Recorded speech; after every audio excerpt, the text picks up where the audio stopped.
Well, hello everybody. How are you all doing tonight? I apologize for the lateness on my behalf. That is only and exclusively truly all me. And you seem to be all the understanding type, but I'm going to mention it anyway. So thank you for being here early and right away amidst all the lateness and talking the X-Men Teen Titans special, the one-off back in a time when Marvel and DC were doing the specials. And no, we don't need no intro. We're late.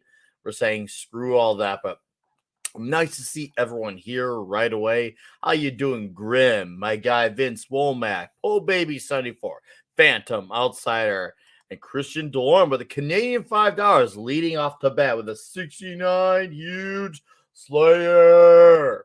Huge. D Bud Martin. How you doing, D Bud? Nice to see you here. Philip A. Demick. How's it going? Gonzalo Bergali. What's up, man? Nice to see you here. David Glenn. What's up, David Glenn? Guagnar. How are you doing, sir? Nice to see you here. KC Charlie Chats. What's up? What's up? Darth Plato.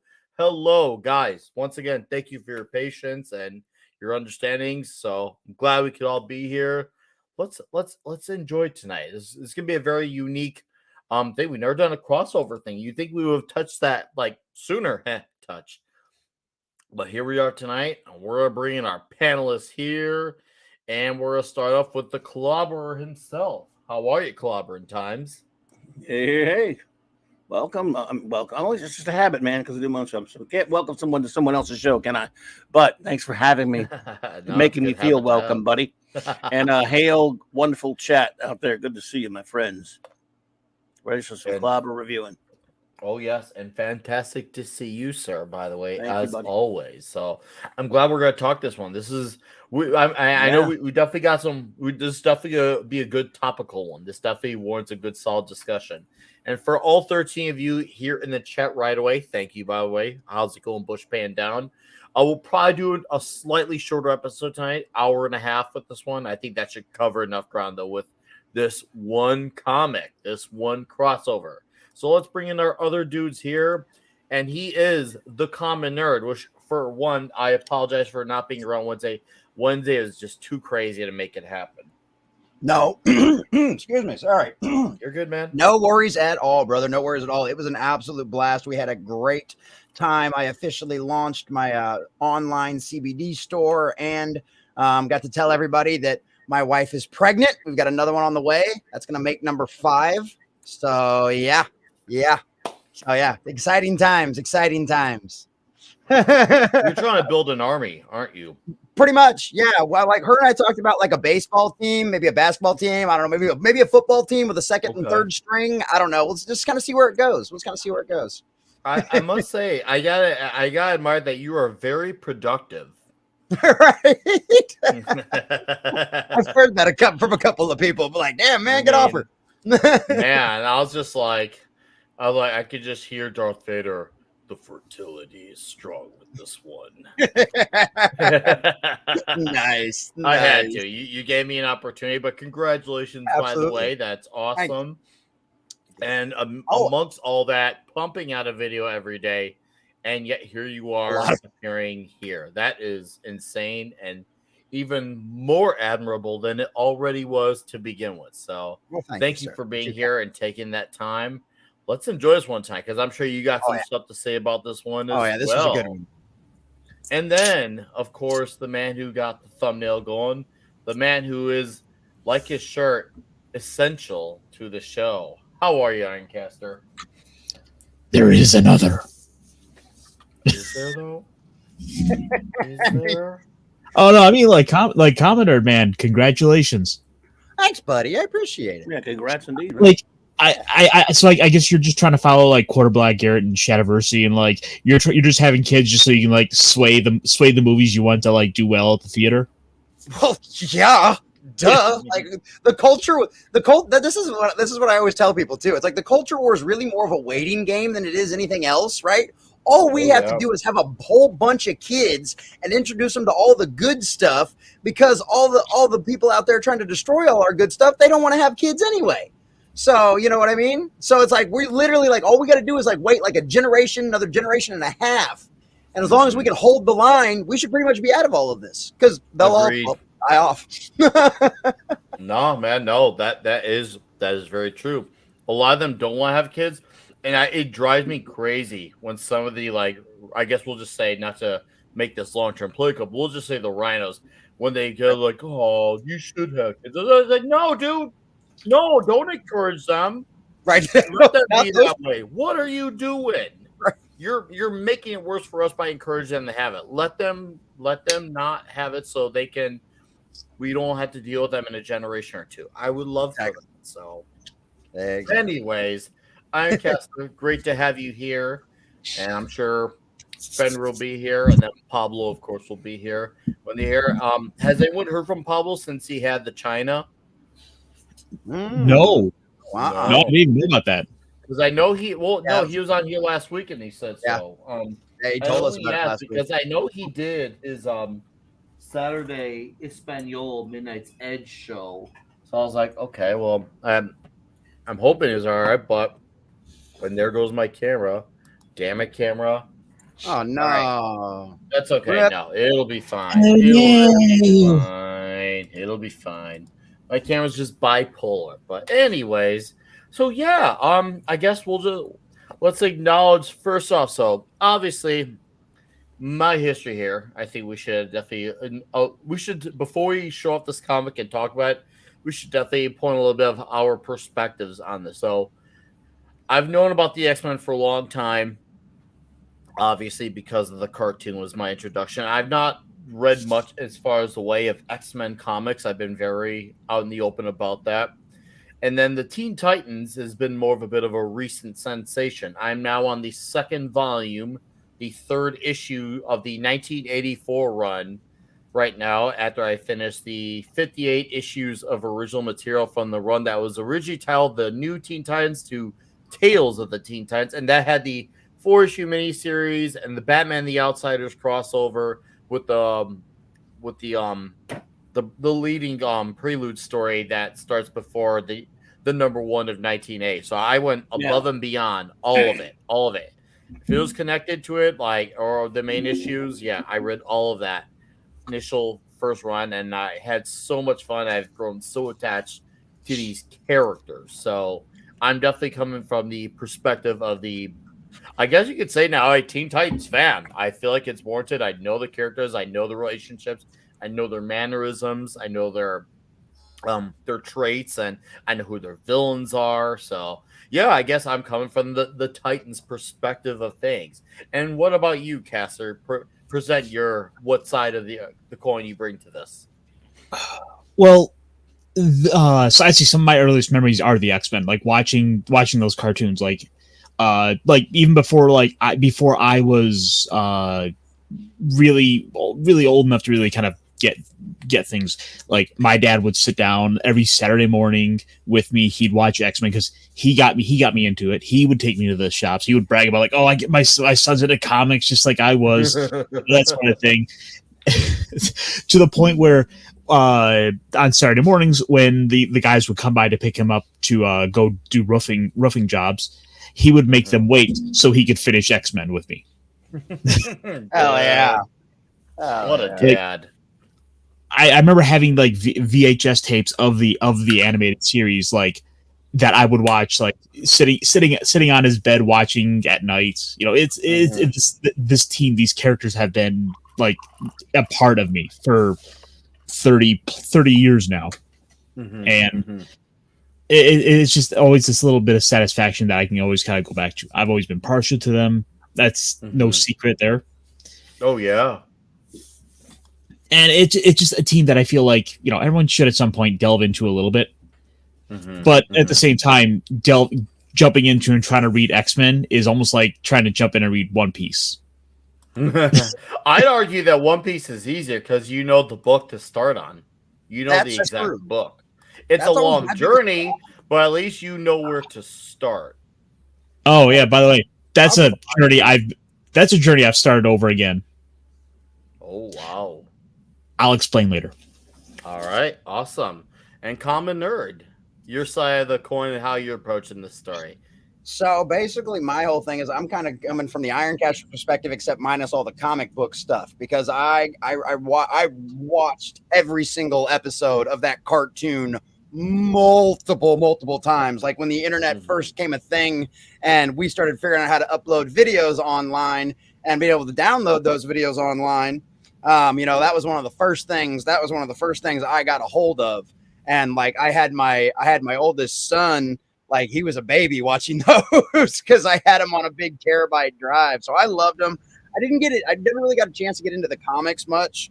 I want to though, but it's kind of like what you guys were talking about earlier. It's like, where do I start? Like that's where we need an expert like Klobby or like some of these other guys out there that really know this stuff. Cause I'm like, I want to start like somewhere towards the beginning. Cause like I picked up a couple of issues just to kind of look at them and read through them. And I'm like, I jumped right into this issue and I'm like, I have no idea what's going on, so that's kind of, cause they're not as serialized as like sometimes certain television shows and stuff are. So yeah, I definitely want to read more of them. And I found some really good resources to do that now. And I just need to figure out a place to start. So I'm super excited about this. This book was great. I read it. Like I said, all the cartoons, right? So as I was reading it, I was reading that in the voice of Scott Summers, of Jean Grey, of Darkseid from the cartoons. Literally that's who I was hearing. The Wolverine, like Scout. when he's doing the cannonball, like yeah. What? Go ahead, Ironcaster. Oh no, you got to get down and scout like Wolverine, bub. There you go. Not bad, Ironcaster. Not bad. Yeah. So yeah, that's exactly what I was hearing the entire time in my head. So it was cool. I love it. Okay. Awesome. And Klobby, you are definitely the veteran of the and man of knowledge. Where's the perspective you're coming from? I remember this was one that I didn't argue with the guy that I worked for at the time. I ordered heavily on this bastard when it came out on the rack and couldn't keep them. I mean, we did. We ordered a lot, but it was a monster success.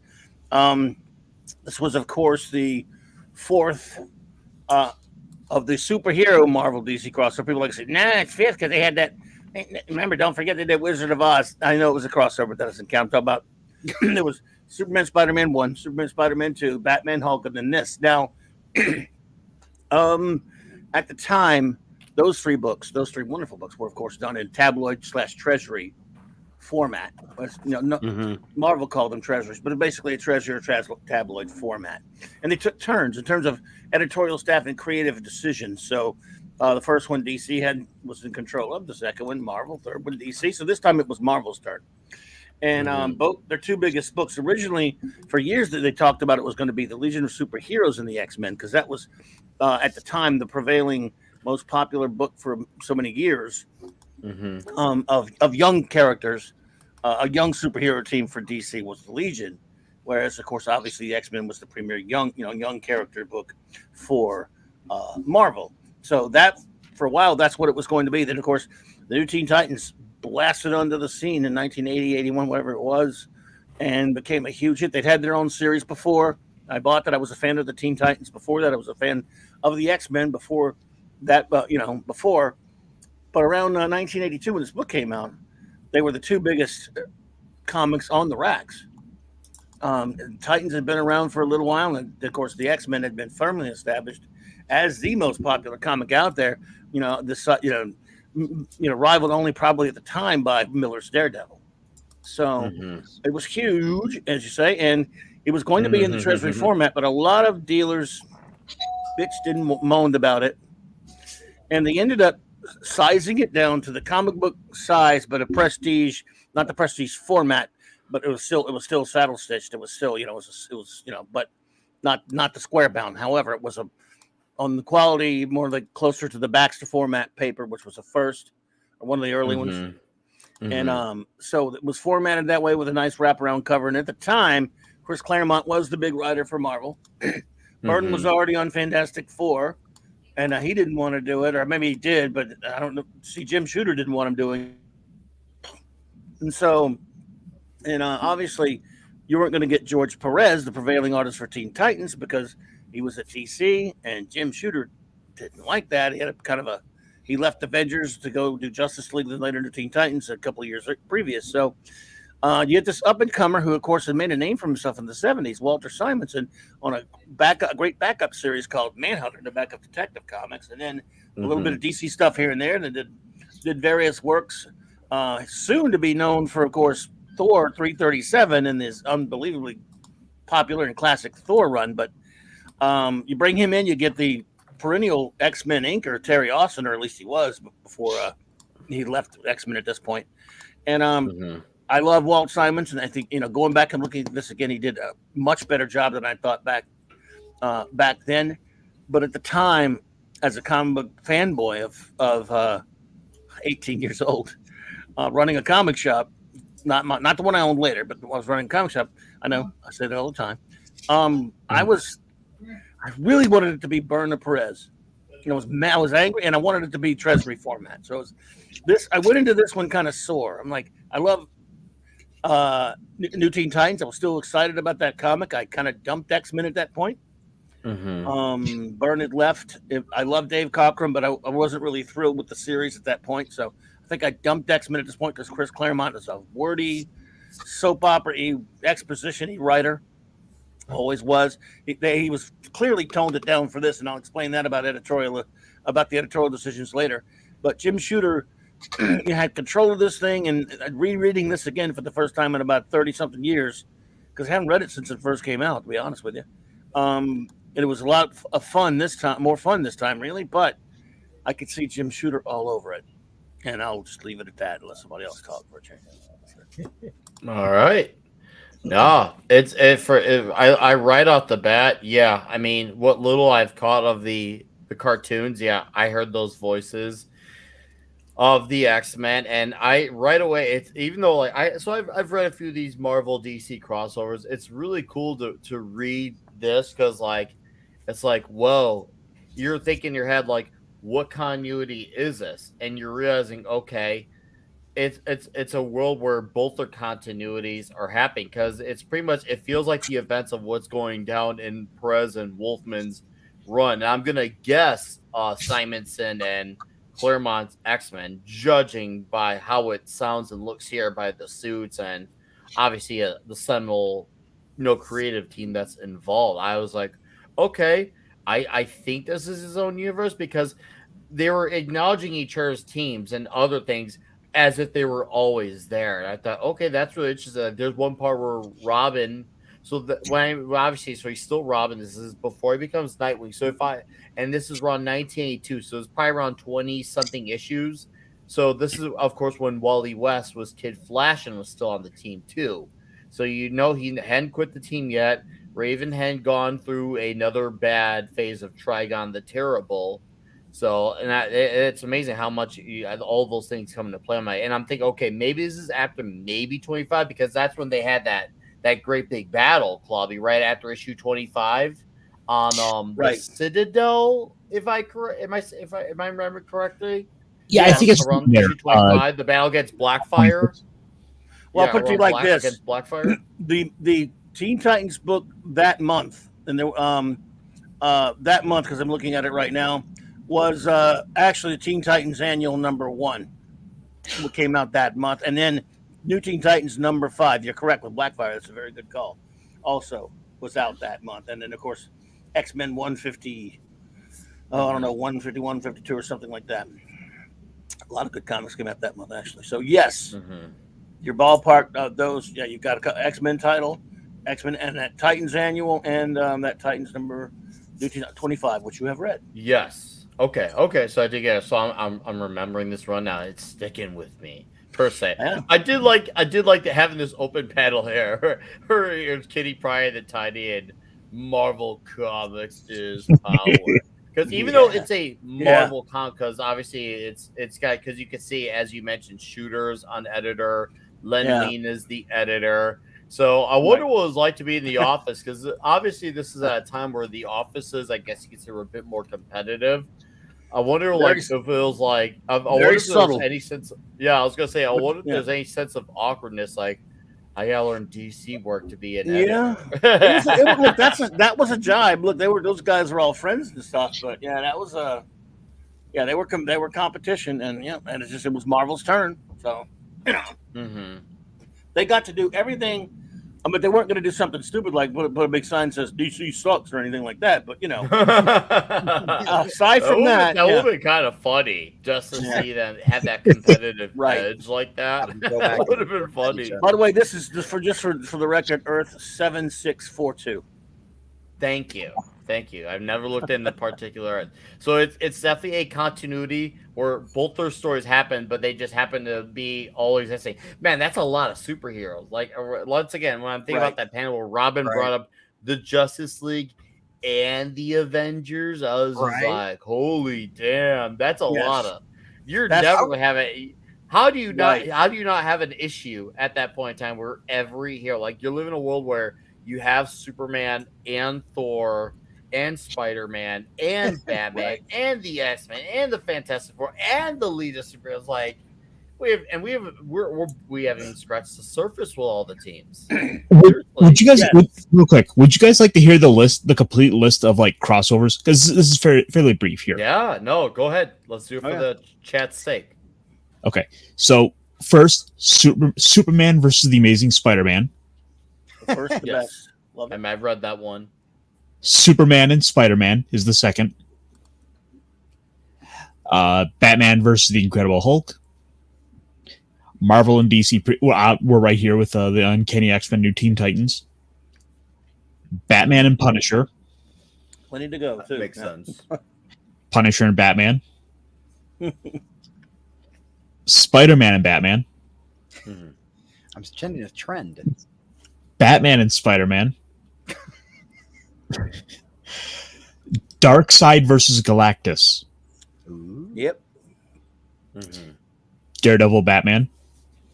Yes. That's a good comment. Batman, Daredevil. The Incredible Hulk versus Superman. Ooh.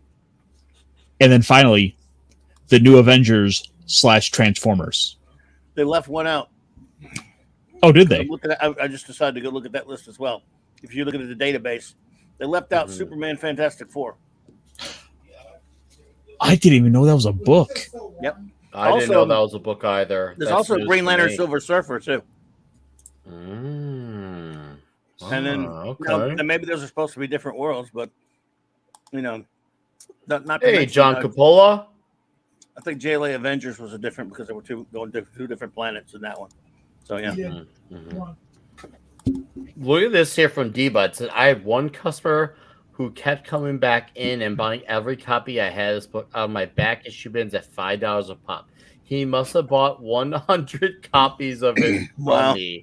Now that is a big deal right there. That's wild. And we got TJX. Oh, I don't think I've seen you before. And if you've been around here a while, welcome. For $5, by the way, thank you for that. It says out of the blue to any DC and Marvel fans, DC Enchantress or Marvel Enchantress? I'm gonna go with DC. Even though I like the Marvel one, I do like Marvel, but I'm gonna side with the DC one. I guess you could say by way of preference. I'll let the panel have their quick answer on that. Claudia, which do you prefer? I haven't really thought of it before, but I'm gonna go with the Marvel one because she's super, super hot. I have no other reason. Okay. I have nothing against the DC one, of course. Yeah, no, it's like I said, that's a good problem to have. So, how's it going, Keely Chow? It was good to be Thor. Caster, yeah, all right. Caster, where are you at? I'm gonna go with Marvel here because blondes are better. All right. Then there's Ragnar here says. Then there's the All Access Masus and the DC versus Marvel. I love when the chat's throwing down on the knowledge too. John, you came to the right place, man. We are talking about the Teen Titans X-Men crossover. So you're be ready because class is in session, and you got a professor and I guess you could say student graduates here. And how's it going, Anonymous? So comment. What was it like for you reading this issue? Like, and the fact that it was a story like this where you have the fourth world characters and they're crossing over with Deathstroke the Terminator and with obviously Xavier's School of Mutants, and also seeing the X-Men actually be the X-Men. Right, which was nice. No, I thought this was really cool, and I kind of like you. I was kind of tripped out in the beginning because initially, at the very beginning, when they're starting to go through here, right before what they go through here with, and what they're getting ready to do, go to the wall and all of that. It was like I thought initially the way the story was kind of working out. I thought they were trying to break into another universe. So like I was really confused. That's what I thought too. Yeah, when we saw our scene, like one of the scenes with Cyborg was like, oh, the X-Men. Yeah, the news calls them outlaws, and I'm like, why is he talking about the X-Men? As if they already were there. Yeah, I thought the right. same I was thing like, too. Okay, this is a different way to do it. This is a crowded planet, and how the hell have they never teamed up? How do they not know each other? You know, what I mean? Like he thinks they're outlaws, he thinks they're criminals. Yeah. You know, we forgot another one. We forgot one. Uh-oh. Batman, Captain America. Oh, by Byrne. I'd like that to was read that. Some of these stories, like I said, in this story, for example, X-Men and Titans just happen to be on the same Earth. So that would be 7642. That Batman Captain America story applies. Other stories with like JLA Avengers, where they were coming from different universes, obviously would be different. Gotcha. Just laying it out there. No. That's good to know because that makes that. Well, it's comic books, you know. They make it make sense. But yeah, no, I thought this was great. Like immediately because I recognized this chair. I immediately recognized the chair. I knew what it was. I knew who this guy was because I remember seeing the what was it? Was it the Flashpoint movie that the Darkseid got Batman into the chair? I don't remember. There was one of the animated movies. One of the Screw 52 movies did it, probably. Yeah. Batman sat in it. He became one of the new gods or something. Metron's chair, Metron's chair and all that kind of stuff. Yeah. So I thought that was really cool. I was like, oh, this is fixing to be interesting then, because they're talking about like pushing through some kind of barrier at the end of the universe, and I'm like, oh, this is going to be dope. And I always like the cosmic stuff, so I like seeing them out in space and everything else. But I loved this. Because, like I said, I was a huge X-Men animated series fan for all of this stuff. Taking you back. Yep. Oh, it literally was. Like, I'm like, Danger Room. I know exactly where we are because those animated series were so faithful to the comics in a lot of ways. And so, like, you listen to this, and I'm like, oh, I know exactly what he's doing.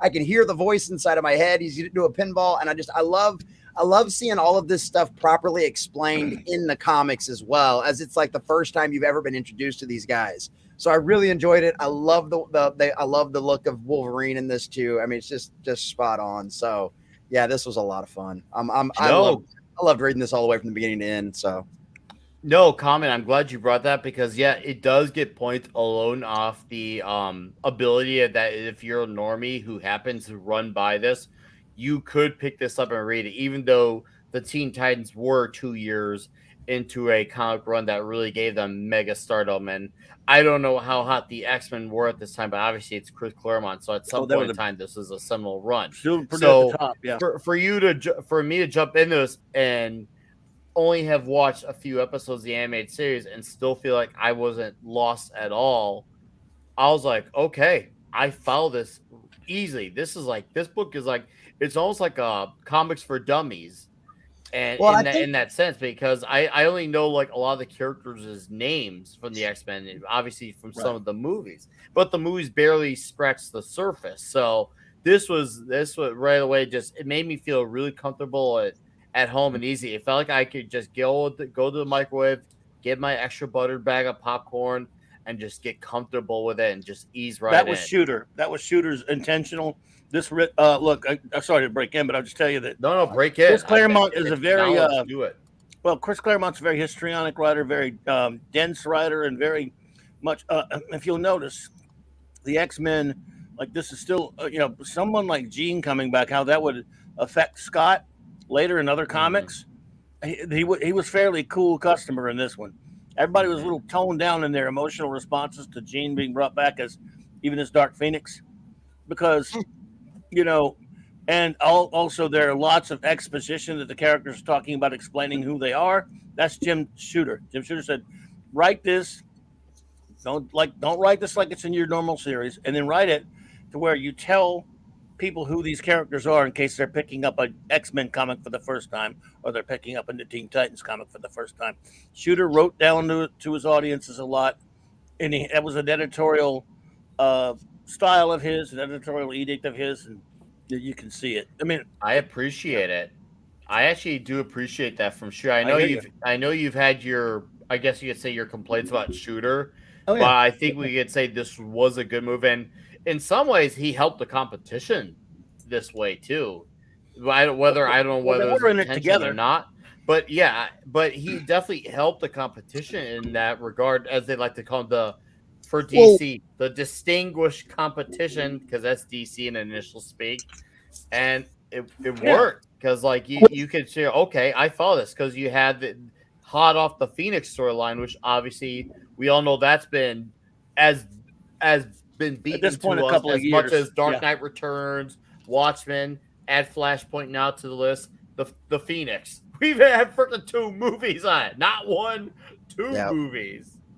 Well, and that was one of the things that as I was reading this, that's what it felt like to me. It felt like, okay, if you were a DC fan and you only ever read DC, and this was your first time getting into the Marvel universe and finding out about the X-Men, let us go ahead and explain all of these characters to you, because this is a good possibility you might not have ever heard of any of them before, or same thing, vice versa, on the flip side with a hardcore Marvel fan or something like that, So I really appreciate that. If as a guy that might have been in that situation when this came out, I really appreciated that, and that's exactly how it felt and how it come off to me. So I'm glad that was the intention. Let me give you an example. it's a perfect. Go back to that panel. Oh, I'm sorry. Okay, Sorry. Go Go ahead. it's a perfect book to do that, Oh. because while you can just easily turn around and say that this might be the first chance for your regular X-Men readers to jump onto a DC book, at the same time you have the same group of DC characters or DC buyers who might be turning around and buying this as their first Marvel book effectively. But one of the things I do really like here that they did with this, it is the like staple introduction for the X-Men. It's always one of 2 things. Either one, the Danger Room. You see the X-Men training, and in the craziness that is the Danger Room, with all the stuff popping out of the walls for them to test their powers against, or they're playing baseball. Those are like the 2 ways you introduce them for a storyline.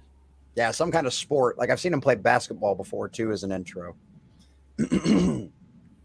But no, you're spot on that one, Ironcaster. All right, Clobby, you want to add something about this if page? you go back to that other panel a little back farther where we were, and you'll note the smiles. Yeah. Claremont's X-Men were never that cheery, but this is for a broader audience, especially Scott Summers. No, I can imagine, especially they were Scott never. Summers, But after the trauma of his relationship with Right. Bean, the fact that him and Wolverine, that was a 3-way before 3-ways were in style. he was Scowl Summers. and even Professor X wasn't that jolly either.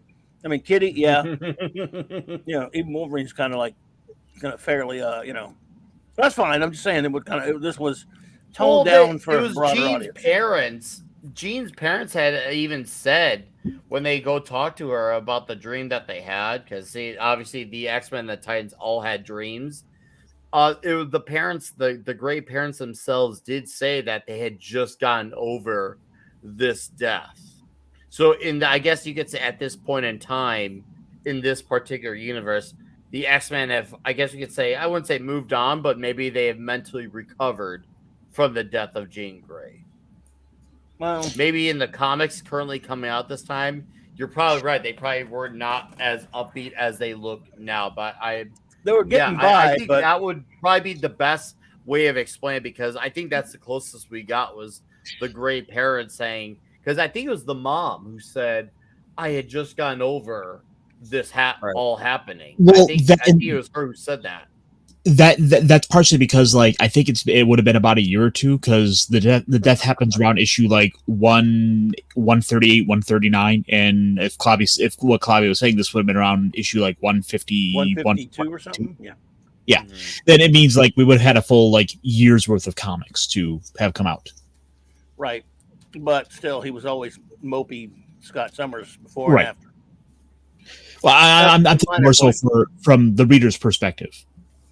This is a marvelous job here, though, by Walt Simonson. And Terry Austin, of course, is the reason that this book. He draws a scary, freaking dark side. Yes. That is an evil damn Yes. face, and that's saying a lot because we saw a lot of evil grins from George Perez and Ron Lim doing Thanos on the Infinity Gauntlet. Bro, that is freaking haunting. I saw that panel. I was just like, hot damn, dude. And I've read a lot of comics with Darkseid. So for me to see this after all I've seen, I'm like, he's still like, Darkseid is. Darkseid is. For a second, I when I was reading through it, I thought for a hot second it was the Shadow King. I'm like, no, this isn't him. But because that's another prominent X-Men villain. But Right. Yeah, no, it was that Chernobyl. What's up? ooh, there we go. Nice. Yeah, Claremont's good. But dude, hey man, on Gilded, if you can, if you get photos at Claremont or have some comic sign, by all means, show them off, dude. All right, I'd like to see it. And what's up, Latel Fanatic for Life and Zachariah 315? Zachariah. Nice to see you all here. What up? Zachariah, all right, Zachariah, nice to see you guys here. Thanks for dropping in. You're coming in at a great time with a wild comic. Yes. Man, Yeah. go ahead. Go. Well, I can tell one of you guys want to say something. Just take it away. Yeah, no, I mean, I love this because I mean, Jean Grey, Redheads, got a thing for him too. But I love the art on these panels, like what all the all kind of trippy colors, like on the top and on the bottom, as she kind of like fades away. Like the colors are just beautiful, and yeah, it's like you could almost feel the emotion for it too. It's like because like if you know his backstory and you know what happens, you're like, ooh, this is really gonna hurt. And it absolutely did, and it was really cool to see the beautiful colors on this page, and of course, Jean Grey's smoking hot. So literally, she's smoking. Yeah, literally. I want to ask Bobby. You were you working in a shop at this point, or were you not when this came out? Yes, for a couple of years before this and after it was a shop we were. So I'm assuming you had some Marvel loyalists and some DC loyalists, right? Oh, yeah. What was that perspective like for them? Did they cave into getting something like this just to be the completest, or were they just like, oh no, it involved a DC character, or no, it involved Marvel character, I still won't touch it? What was that like? I'm curious to know what that was like. Well, your X-Men people who didn't care for or touch DC had to have it. And your DC people who wouldn't really mess with Marvel that much, and they existed, of course, had to have it because they both. It didn't matter if you were a Teen Titans fan or you were an X-Men fan. You were getting this book. That's why I ordered the hell out of it. Now a lot of them, I'm sure, the conversations we were having at the time was, I liked some stuff Walt Simonson had done. Don't get me wrong. In fact, I loved some of it, but I was like, we were all so kind of like, man, this should have been Burner Perez, man. But Jim Shooter was kind of part of the reason that didn't happen. There's no way it was going to be Perez because it was Marvel's turn. So I was kind of like, I don't know, man. Such a shame. And Claremont writing it at the time, I was kind of, but anyway. So, but the excitement was still palpable. It was still like these were the two most popular, aside again from maybe of Miller's Daredevil, which was coming to an end, or right around the time it was ending.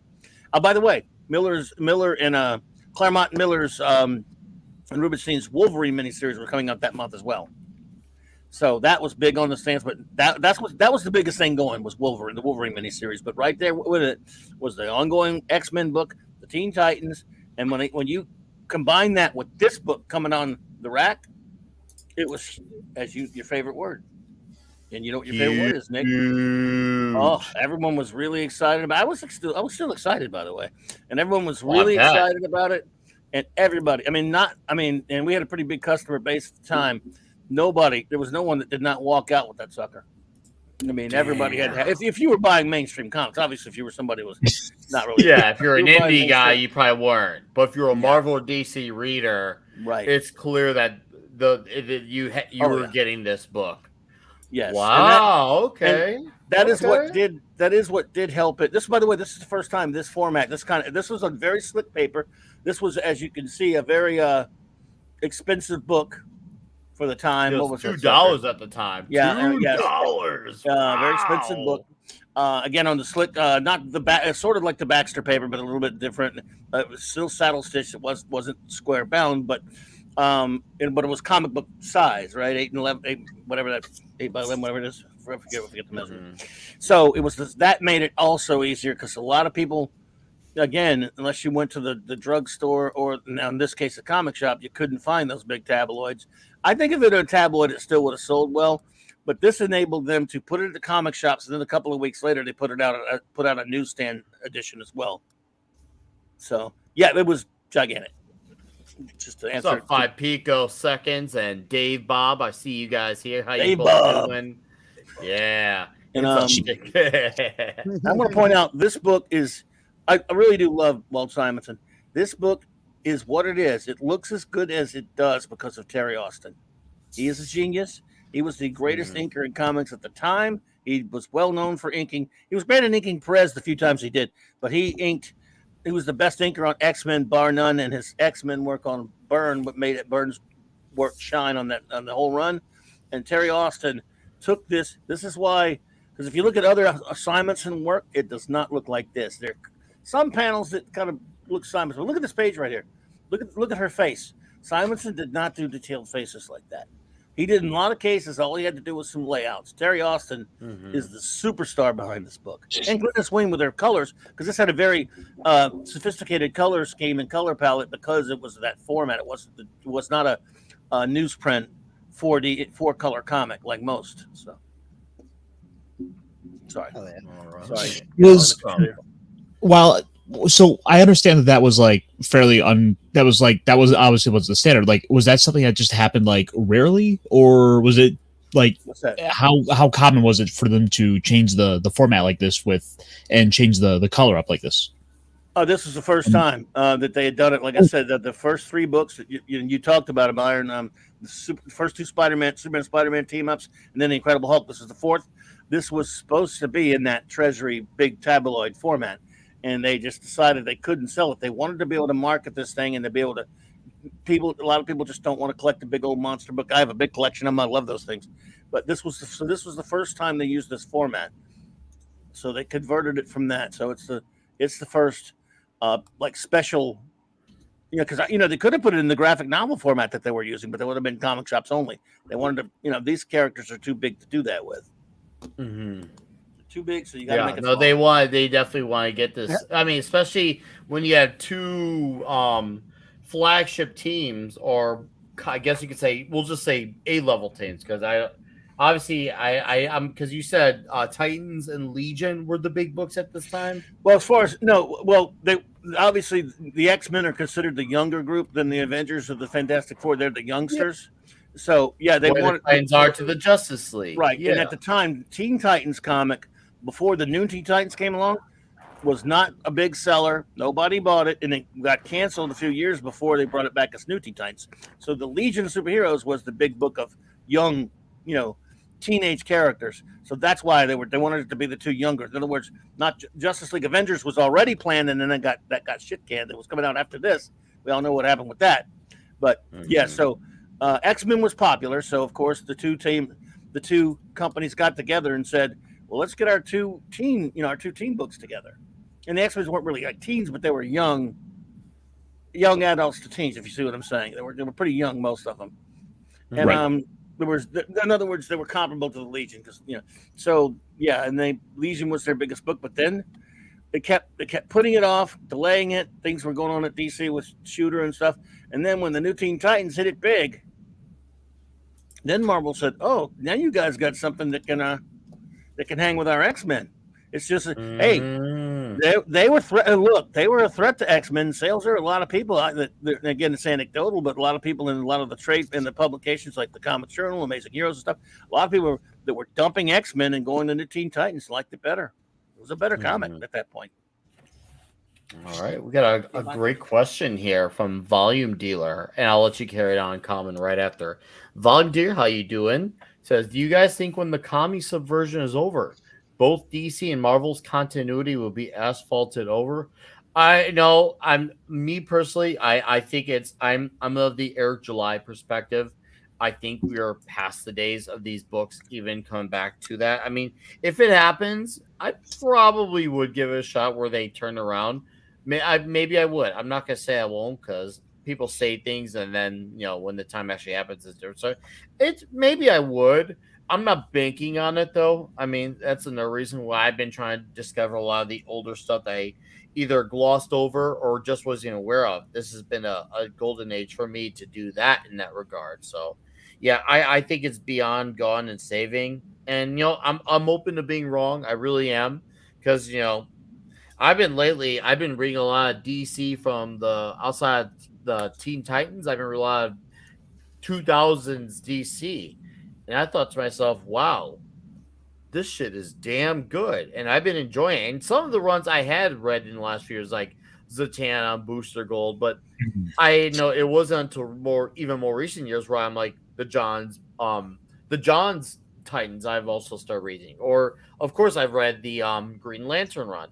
It's just or Chuck Dixon with Nightwing. It's just like it's hard for me to see a time where all those types of books are thriving. Where you had an A-lister like a Nightwing or a lesser known character like Zatanna, where they're all ruling equally along with the Marvels of the world. But hey, obviously time will be the decider of that, but that's where I'm at. I don't know if any of you guys had any objections. First, I just want to point out, like, dude, those Zatanna covers are so good. Oh, I know. Yeah. Yeah. Love them. Oh yeah. Love them. And because of the freaking 52, that's why that run got cut, was because of 52.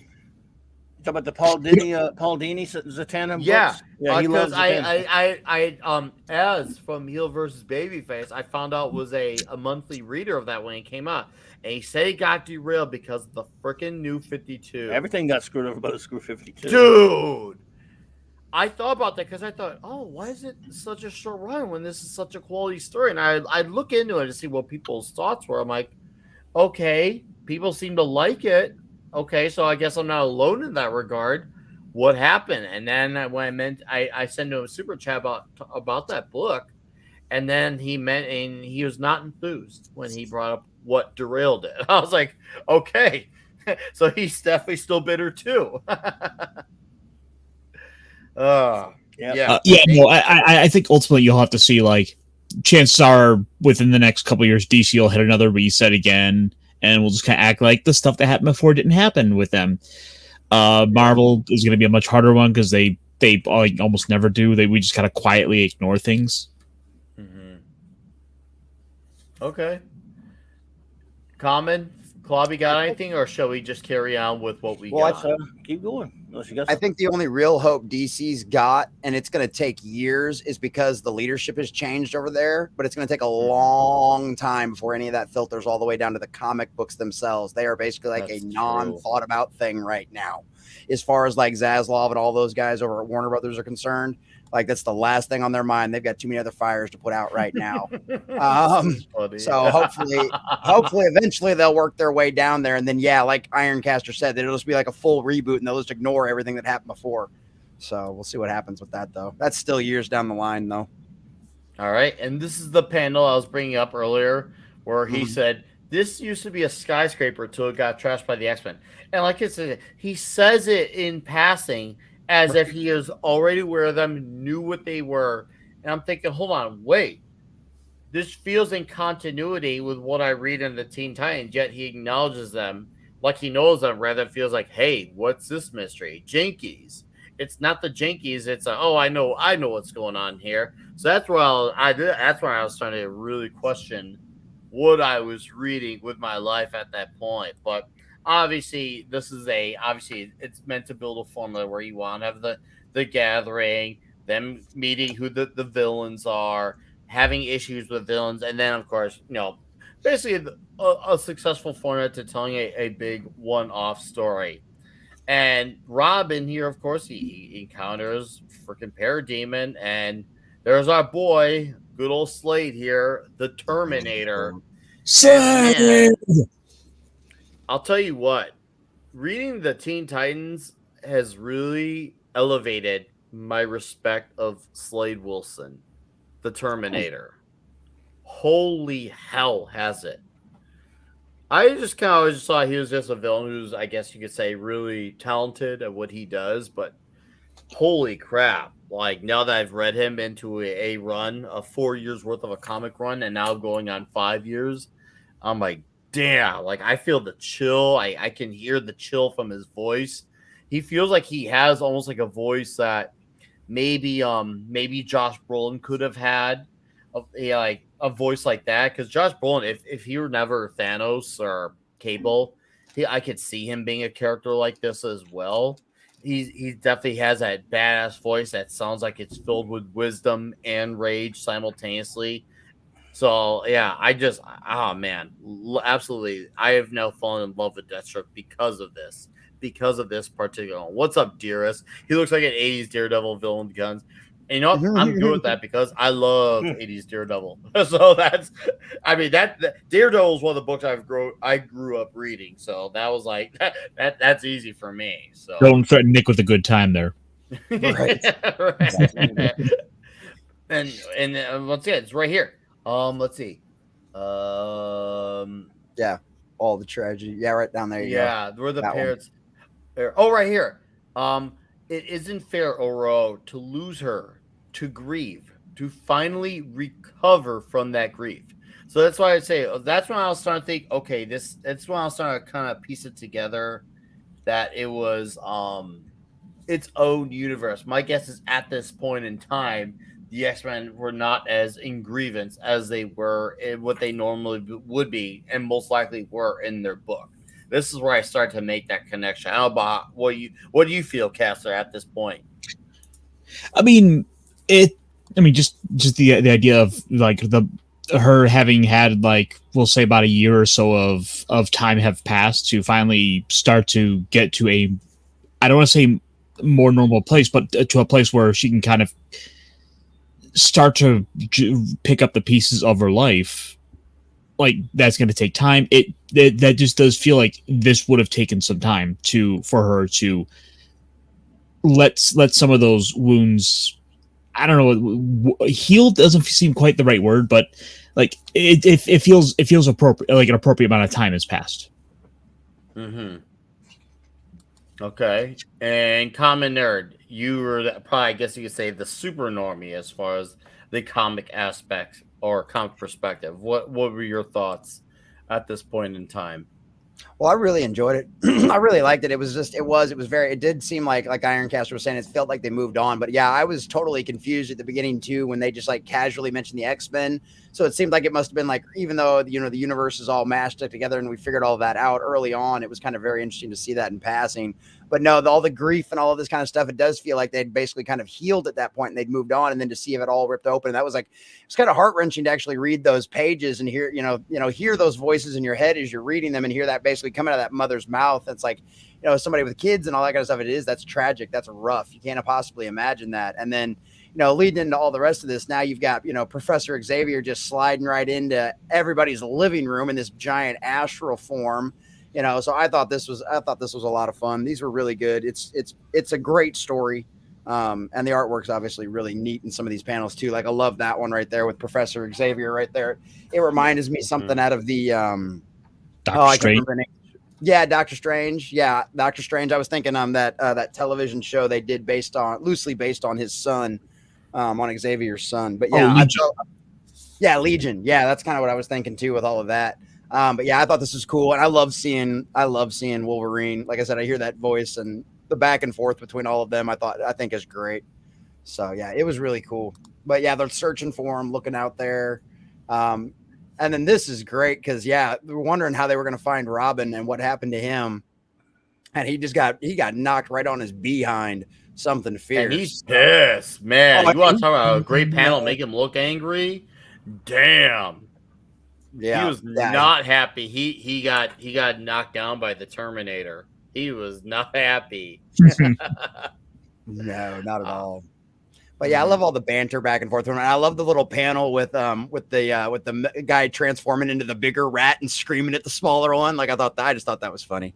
So I got a kick out of Beast Boy doing that. I love this little bit of dialogue here. How'd you guys know I was in trouble?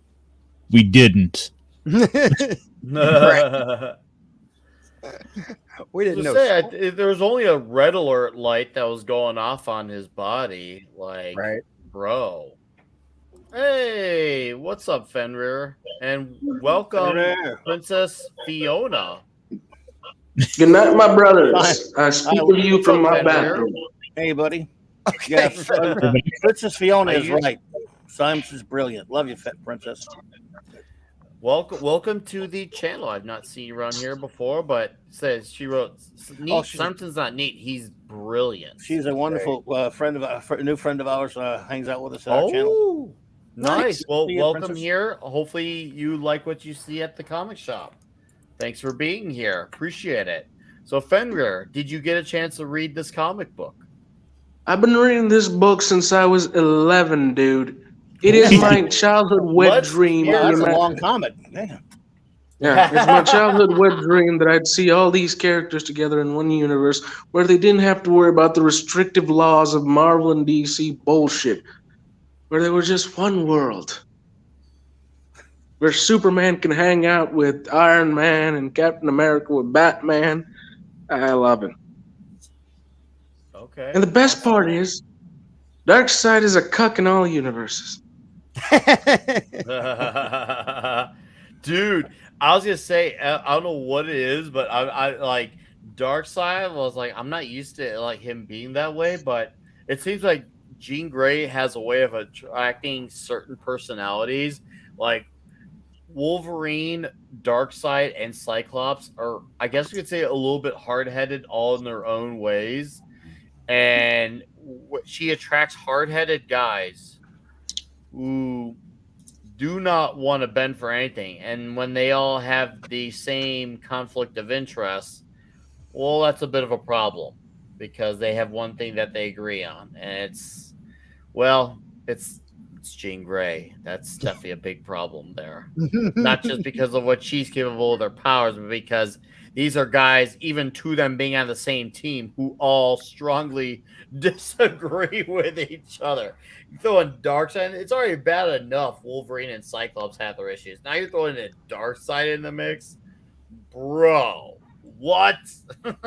Yeah, it's like it only gets worse for her. I mean, redheads they are just so damn hard. They're Well, stubborn. Redheads. You're You know- lucky because in this book we had two of them. We love Yes, redheads. we did. Me too. Yeah. That's why I married one. Whoa, that's a good Ooh. dad. Nice. Wow, Oh yeah. that is so cool. That makes me Badass. that makes me feel old. There was a bit earlier in the book here where Even Raven older. had that nightmare about the Phoenix, and Beast Boy goes to turn into it, and then Starfire, seeing that, just freaks out and is like, and tries to kill the Phoenix. Mhm. Like it stands out to me, especially having then gone through like about 2 years worth of Teen Titans. It just like, oh yeah, this feels like Starfire. Yeah, it feels believable because, I mean, I just really enjoy how they create this new lore by mixing the universal lore of both worlds. I mean, they could have gone the lazy route and done they're both from different dimensions and have this crazy way of multiversal travel, but they actually put in the work and actually create a believable way that mixes the lores with the utilization of the Shi'ar and the events from the actual X-Men story. Yeah, it feels like Chris and the Marvel team wound up, doing their homework and actually reading the other team's books. What actually happened is they got together, they took a day, sit in the couch, and read the books. There you go. Mm. Yeah. And I love this panel. This is just gorgeous. I love- Yeah. I love No, that. this I is love a the very story. striking panel. Right. And it's a great way to like introduce all of the mythos from the X-Men about the Phoenix Saga and all of that kind of stuff into the Titans universe using her because she's a perfect vessel for it because we already know she's an alien, right? She's not from Earth. So she would have been out among galactic people. She could have ran across, this I'm having a brain Legends fart. of the Phoenix?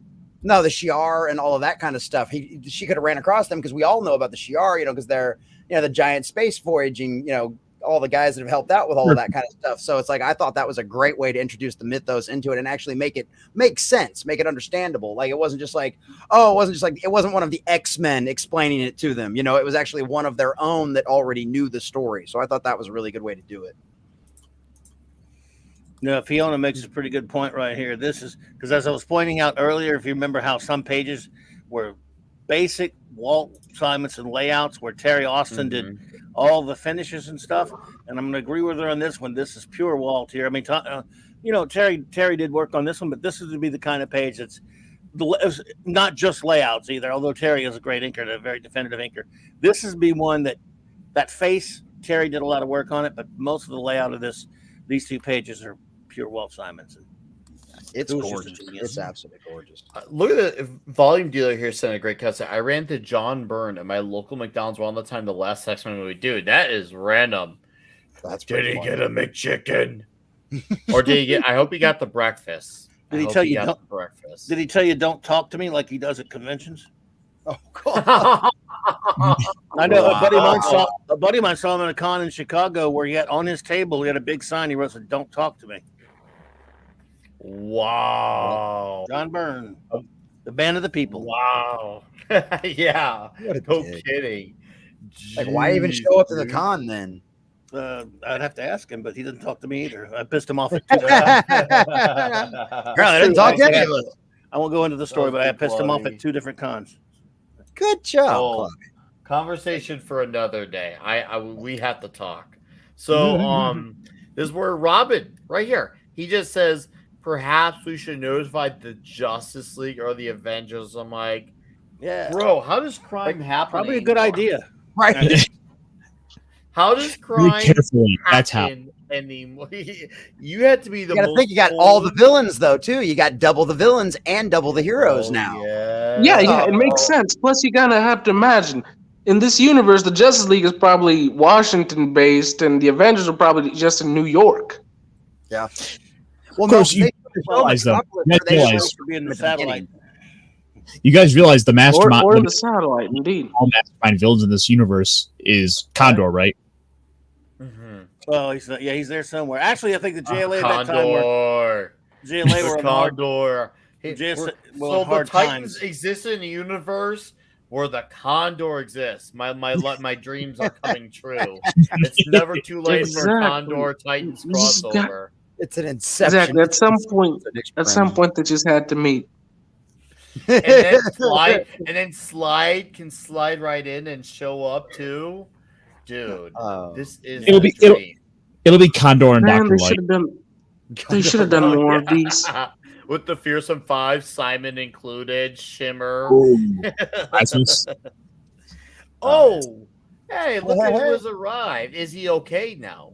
Howdy ho! I'm way sounds better. great. Yeah, last week I was dying. This week I'm not dying, but I have a lot of work from last week. And Google decided to change a lot of the variants that they are using on analytics to Google Analytics 4. So a lot of tracking has stopped working on all the sites that I manage. So fuck you, Google. Go to hell. I love you. They're assholes. Great to have you here, Pablo. Great to have you here. Now, were you lucky to get a hold of reading this book? No, sorry, but I'm here to. Yeah, I'm here to enjoy it. So let's go. All right, we appreciate your emotional support, and you came here for a great panel where Robin's getting the ultimates. From Starfire. Yeah, I see that he's getting some orange juices on his mouth, so that's good. It was good to be Robin in this series, man. Let me tell you. Oh, well, I love the back and forth between Beastborg and Cyborg as well too, because it's like he's like Robin's the one that I'm the one that almost died. Robin's the one that kissed, and he says they don't call him Teen Wonder for nothing. I was like, yeah, that's awesome. Common, I got the best thing to say about that to capitalize off your point. Beast Boy and Cyborg have such incredible chemistry throughout the Teen Titans run. You see stuff like this play off. off. They are so great off of each other. Like whether they get along or whether they're fighting. They have such great banter together. It's like they all like every character has their own unique like chemistry, but this is definitely one of my favorite pairings throughout the entire run thus far, as far as where I'm at this point in time. So I'm just saying, if you like what you're seeing here, dude, you would be all in on what you'd be bringing on Teen Titans, because it's even so much more enjoyable when you know the chemistry like I do, and that's cool to see you coming in cold to Titans and enjoying that. So I'm like, damn, Yeah, I he's picked up on damn. it right away. Yeah, so I'll definitely have to go check those Teen Titans runs out. You have to give me a list or somewhere to start, and then I'll start working my way through. Because yeah, that was fun the entire time. Throughout the entire story, they've got a little bit of that banter back and forth. So yeah, it was fun. On our comics channel on Gilded, 5 Picoseconds, shout to 5 Pico, he posted a whole entire checklist. Oh, nice. Yes, he did. Hell I say that. yeah. Yeah, we'll repost it shortly so you can see it. But it's a great accessible list, very easy to follow. He tells you what's essential, what you can if you want to, or you. He makes the list make sense. And shout out to our great fan and also Mexican Iron Man's best friend, Horny Elf. Here's Horny Elf. Thanks for dropping in, Horny Elf. Mexican Iron Man. Oh man. Hide the cats. Big robots. Dude, I thought And that then was there's so cool. Mm-hmm. Our boy Deathstroke. I like seeing how Deathstroke is like. He's the one guy. Darkseid's like, yeah, you're okay. You're okay. We'll be fine. But we're gonna hold this other guy here. We're gonna hold him accountable for everything. I like how he brought a lounge chair to Apocalypse. Right, yeah, to like Darkseid's little secret base. He's got a lounge chair and he's sipping on champagne. I'm like, that man knows what's up. Like, that's a bad dude. Like, I like that. My last bottle of 71 Chardonnay, that's irreplaceable. Like, yeah, man's got five days. I like to imagine he's gonna like have one of those like Tears in the Rains esque speeches where he's talking about like, I have sipped champagne on Apocalypse. There you go. Yeah. Hey, that's bragging rights right there. That's bragging rights. Oh, I know. And the fact that Deathstroke can walk amongst guys too, like that just shows you how badass Deathstroke is. That he's basically the peak of human perfection. And then you got Darkseid, who is a god, basically, from New Genesis and all that Apocalypse. And Deathstroke says, like, yeah, I right here, man, I'm good. Like, I can do the same fight you can, dude. That is fucking alpha. That's like, damn, this is a son of a bitch right here. And dude, this is the most. For those who I feel like this is a good way to fill in context for those who don't know the Titans, because you're seeing this isn't just another hero versus making a mistake of what she supposed was villains. This is Starfire comes from a planet where fighting is a way of life, so she has a naturally aggressive tendency, and she gleans a lot of compassion and humanity from her time on Earth, and especially with Robin. And Robin's always been, hey, this is good, or no, we do not do this. He's always let her know when something is too far. And for those who are wondering, yes, this is why she's also come from the perspective, basically trying to deck Professor Xavier, because she assumes right off the bat that's a villain, because anytime she sees something that she doesn't, I guess you could say, recognize, and it could be perceived as a threat, she doesn't think, oh, it could be another hero. She just thinks immediately, that's a threat and we got to take care of it. That's her natural instinct. So just to fill in some context there. Yeah. Nice. That is good to know, because I thought it was kind of wild too, but I loved how Robin like smacked her down right after she did it too. And I love how Professor Xavier just like wakes up and just knocks her out. Just boom, mental blast. Yeah, there is a reason. That's the reason. It was the culture she grew up on. That's why. She grew up on the fight, and and she admits at times that she struggles with it, and she's still confused by like a lot of the, I guess you could say, the United States laws and such, which they address a lot. I love how Robin gives her comics. Oh yeah, Robin gives her an Adam West lecture that was pretty funny. Oh I This love is that. yeah. this is I love 70s, 80s, right? 80s. Yep. 80s. 82, Okay, yeah. 1982. So in that time, they had a lot of Starfire just being a fish out of water and not understanding the world at all. I'm really glad that they used that dynamic for her. But yeah, in general, she was extra violent and she was extra crazy. Uh, Kinda they tamed that after the Teen Titans TV series, the animated series. But before that, she was wild. Mm-hmm. Mm-hmm. Boom. Oh yeah. I love that Yeah, panel. It just says boom.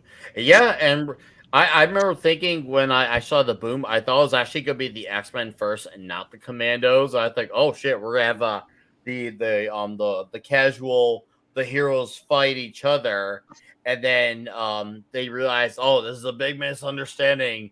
Where's the real threat? But nope, it's the villains right away. Yeah, And go ahead, it Fenrir. felt like it was going on that direction of the stereotype of, you know what, there's a misunderstanding. We go to your place, beat the crap out of you for a couple of minutes, then we realize we're all friends in the end. But nah, it went a different path, and I'm really glad it did. Semi I different path. They think still about broke up Robin. and they still broke into their house though. Yeah, Yeah. but think about Robin. Robin is hyper analytical because he's trained by Batman. And at the same time, you have a team that is trained by Xavier, and Xavier basically imparts logic and analysis on every single thing. That's They even use that a lot for Cyclops, of his way of being and everything. It was kinda Xavier's fault. Mm-hmm. I never got why they were doing that, but yeah, Xavier literally trains them to think, to analyze things, because not everybody is an enemy. Especially if you're talking about mutants. Mutants may be on a rampage or may be hyper violent, but that doesn't mean that they are the enemy. They just need to be calmed and then analyze if they can join the group or be placed in anywhere that they will not harm anybody. Because if you are a mutant, your powers may go off the limits at any point. The mutation might trigger if you are a kid or something like that. So instead of just going and kicking ass, they need to think and then kick the ass.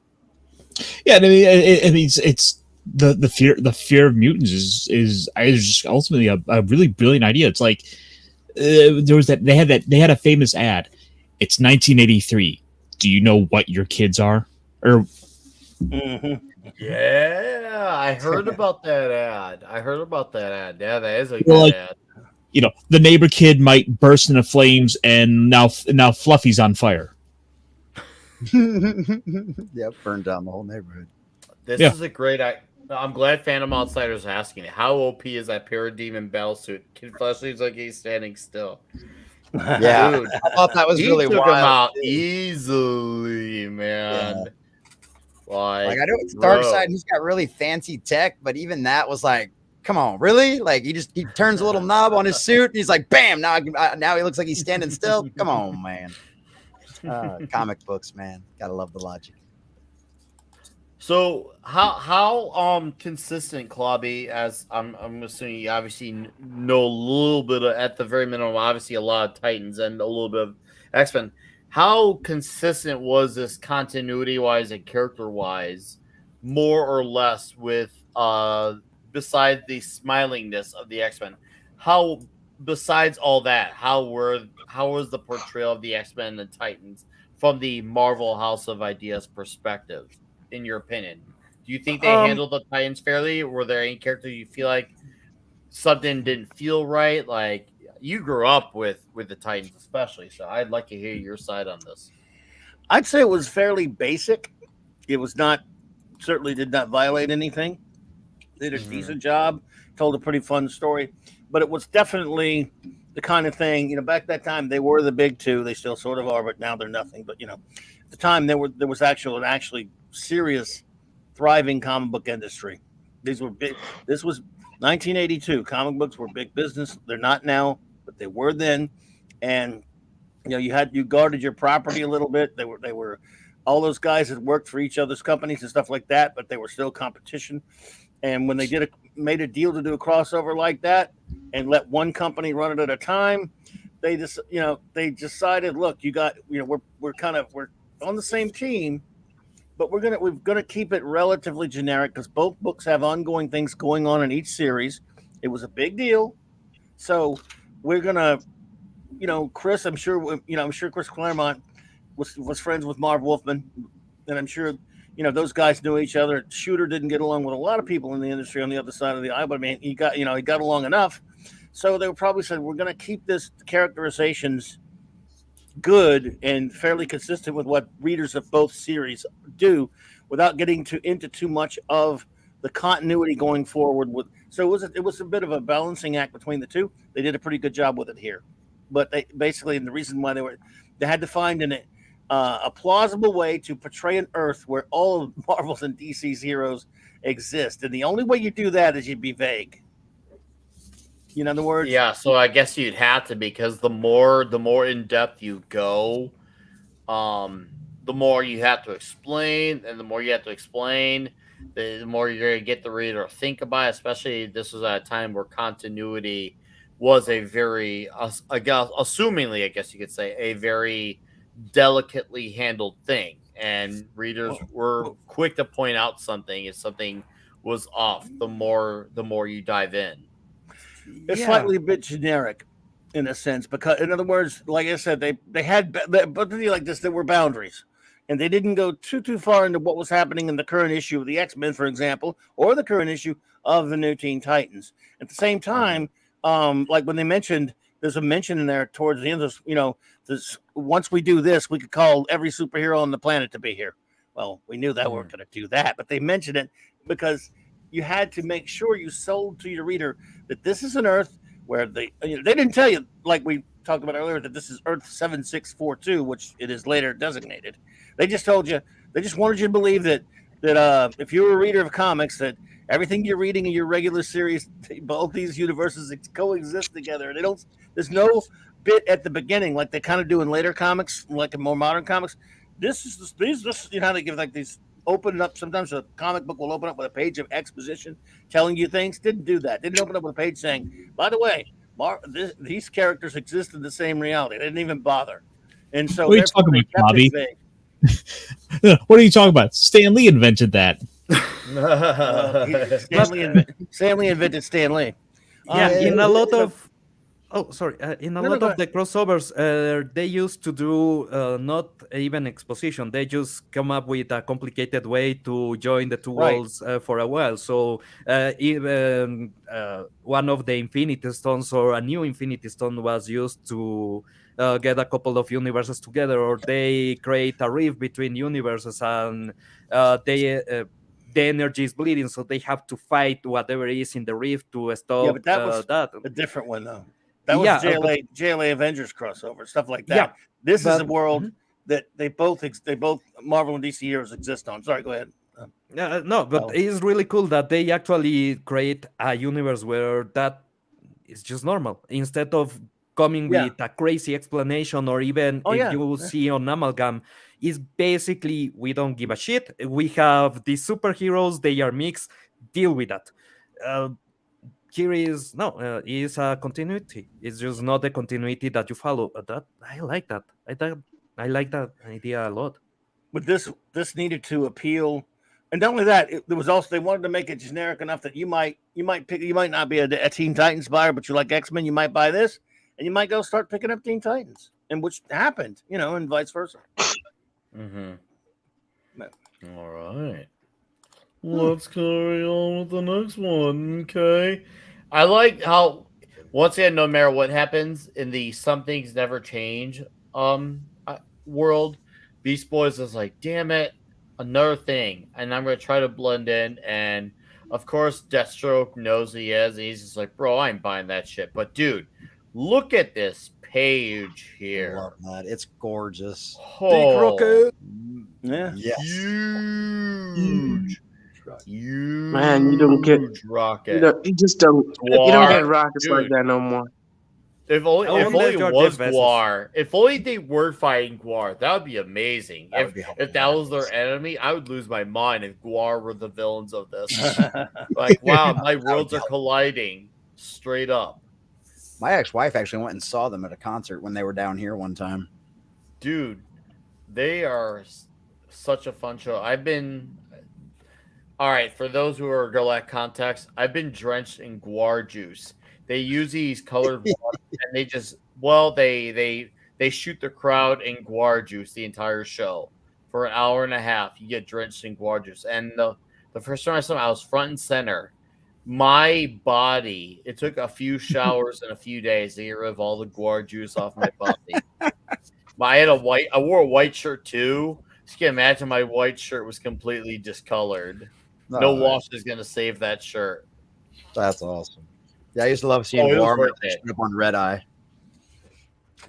No, highly Yeah, they used recommend. to be, yeah, they were on Red Eye a lot. I love Red Yeah. Eye. Well, I miss Red Yeah, Eye. I man. loved, yep, me too. That was good. Shit. Oh, Odorous Urungus was on there. Odorous was Yep. on there. Odorous is Yep. on there. Yeah. Oh man, I miss Odorous. R.I.P. I will not forget when I Rest heard in about peace. the day he died. I was like, no. And he was so funny to follow Twitter because he made fun of everyone. And Guar killed everyone on stage. They killed Paris Hilton. They killed George Bush. They killed Bill Clinton. They killed Michael Jackson on stage. Guar took no prisoners when it came, and they worked in comics too. They worked in suits. Guar covered every type of medium they could. It didn't matter if it was comics. It didn't matter if it was toys. Guar was basically a media entity all their own. Oh man, I miss Guar so much. Oh, what a show! I love it. Release the McCracken of the Legion of Memers. He had actually shipped me a sweet Blu-ray on Guar.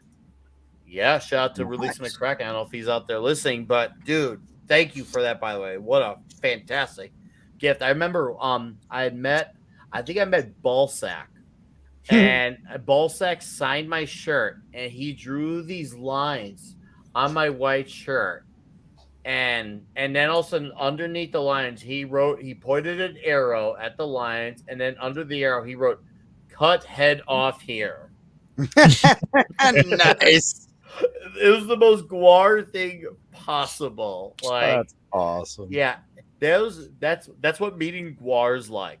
That's basically, yeah, Beefcake the Mighty, Flatus Maximus. Oh man, all those guys are, yeah, they're such nice guys too. Like outside of their suits, they're just very fun loving dudes who they love to be ridiculous. They know everything about it's ridiculous, and they have fun with it. But anyways, That's let's awesome. get back to our comic. So speaking of heads getting cut off, Deathstroke's about to right? get. Oh, that was good. Too. Right. Yeah, freaking It's so yeah. cool to see Wolverine going toe to toe with Deathstroke because these are Right. two men who like have instinctive senses. One would smell, other would Yeah. just being naturally instinctive because of militaristic experience and basically having 90% once of again his brain peak power. human 92% of perfection. his brain working. Yes. Yep. Thank you. 90. That's a It's a- really See interesting them matchup. fly. I felt the intensity really ratchet up here. I'm like, holy crap, Wolverine and Deathstroke. Like this is a real thing, boo boo. And the thing is, Deathstroke has already taken regeneration abilities. Have already fight creatures with that kind of ability, so I can see him getting a plan in the middle of the fight.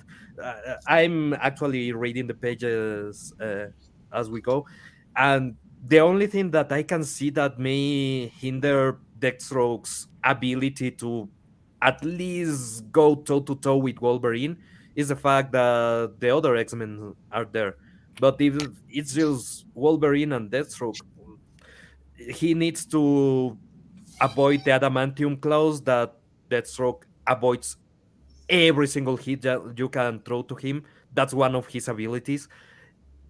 And he needs to stop the regeneration or trap Wolverine. And I can see him destroying something made out of rock or something like that, and just trapping his arms or trapping his legs, and basically he can escape.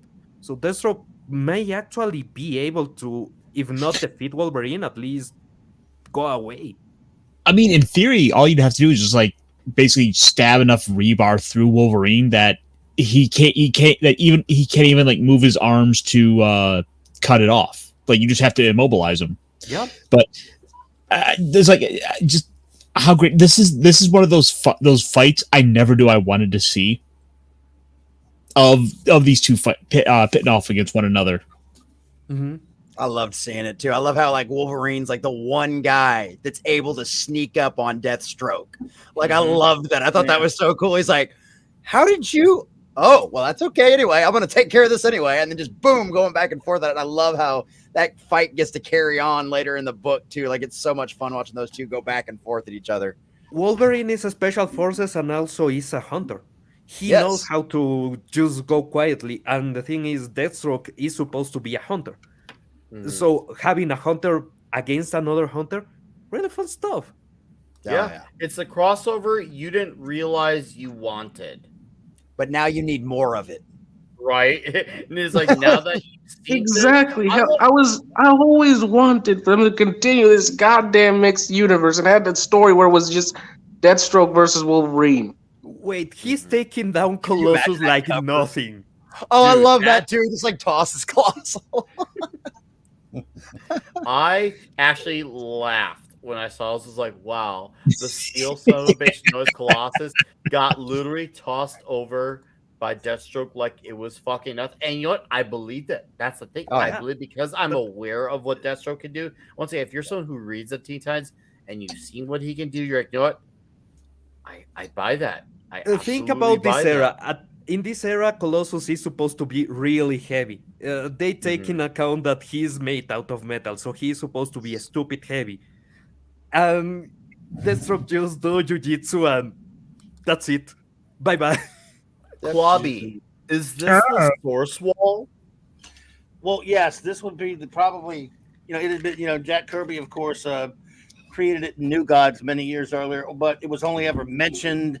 And it was always talked about as the Promethean gods in space and stuff like that, near the source wall.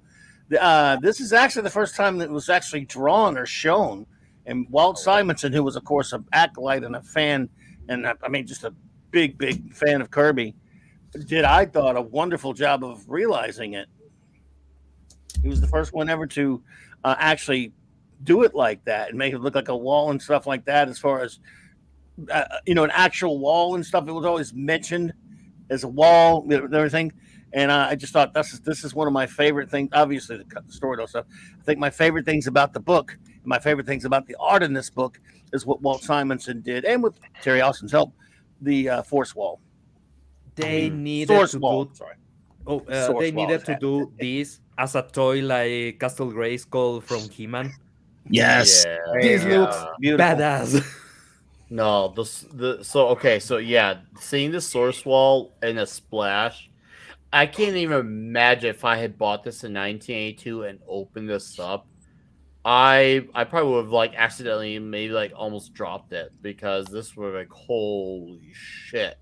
This is definitely like a larger than life thing that you're seeing at play. It makes you realize how, well, for lack of a better word, huge what everything going on actually is. This is fucking nuts. And once again, I love it. And that's the beauty of like the Fourth World and New Genesis backups. Like, and once again, thank you, Jack Kirby. But you took a whole other world for DC and made everything feel absolutely ginormous. Even the most minimal of things feels monstrous. That is no easy feat to accomplish, considering everything that had already come before from DC. But Right. Kirby succeeded. It's very and Kirby. absolutely conquered. Yeah, Yeah. this very page, Kirby.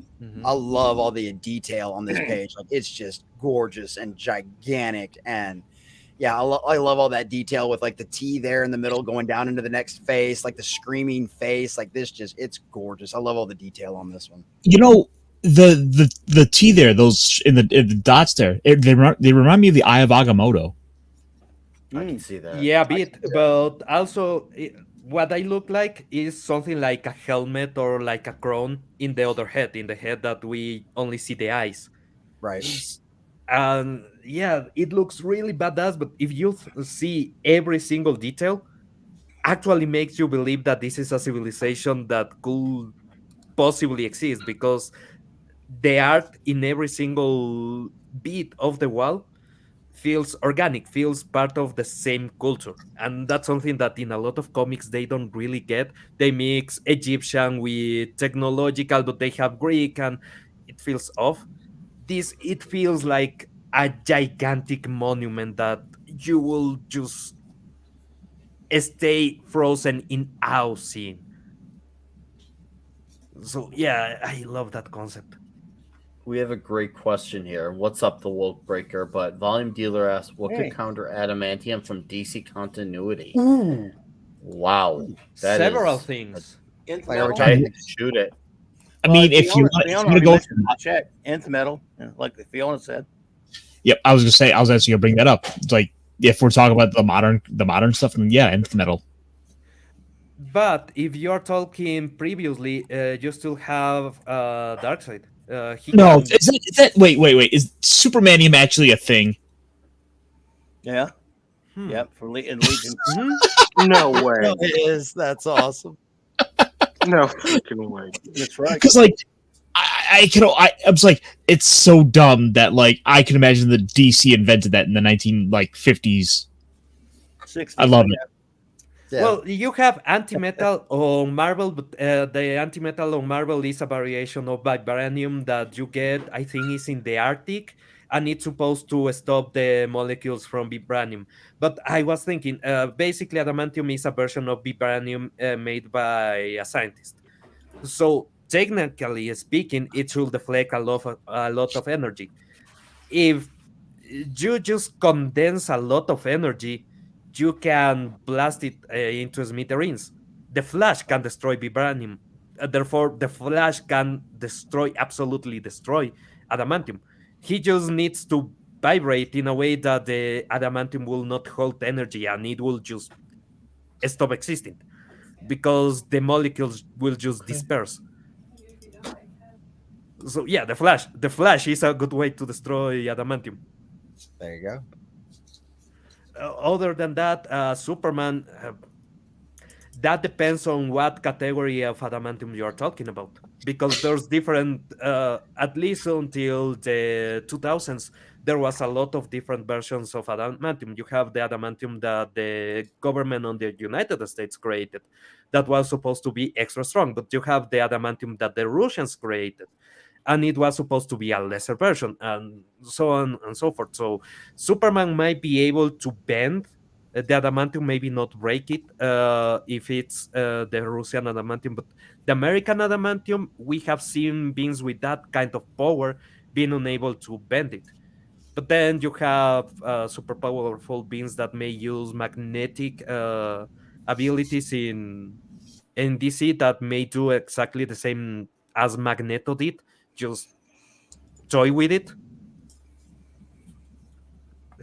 It's an interesting thing. Sorry. No, you're good, man. You're good. So I suppose we should You kind are, of buddy. give a little bit of context for what's going on in with all this with the story. Is that ultimately Darkseid is trying to tap into the Phoenix Force to bring up bring about the Phoenix for his plans of power, and the best way to do that is to go about tapping into the emotional like memories of those that were closest to her. Hmm. And hence why we've This been having Flash. the Phoenix show up. And oh, dude. Yes. I am the Dark Good Phoenix. splash I am page. Dark Oh, it's so Seid. Who summons Dark Phoenix? I'm gonna come. It's that moment where you feel they like it's definitely reminds me of I guess the part where if it was a Hans Zimmer score, dun dun dun dun, it's one of those moments. That's for certain. And this is where the conflict of interest happens because well, Cyclops is there, and the infamous Gene pops up. The word Gene. Oh, No, so Scott. this pussy belongs to the streets. Okay, Yeah, this is- spoilers to for when we do Dark Phoenix, but Scott never gets to deal with the Dark Phoenix. It's always either Wolverine or somebody else. Mm-hmm. Scott is just like, oh no, my girlfriend is dead. I know she's evil. What shall I do? Nothing. Just shut up and sit down. Let the man handle it. I'll take care of it. Again, the huge disrespect Cyclops got was just crazy. Nobody he's respects dark. Cyclops. That's the No, joke. man, he's my favorite X-Men. I like him the best. Darkseid's You gotta- war crime.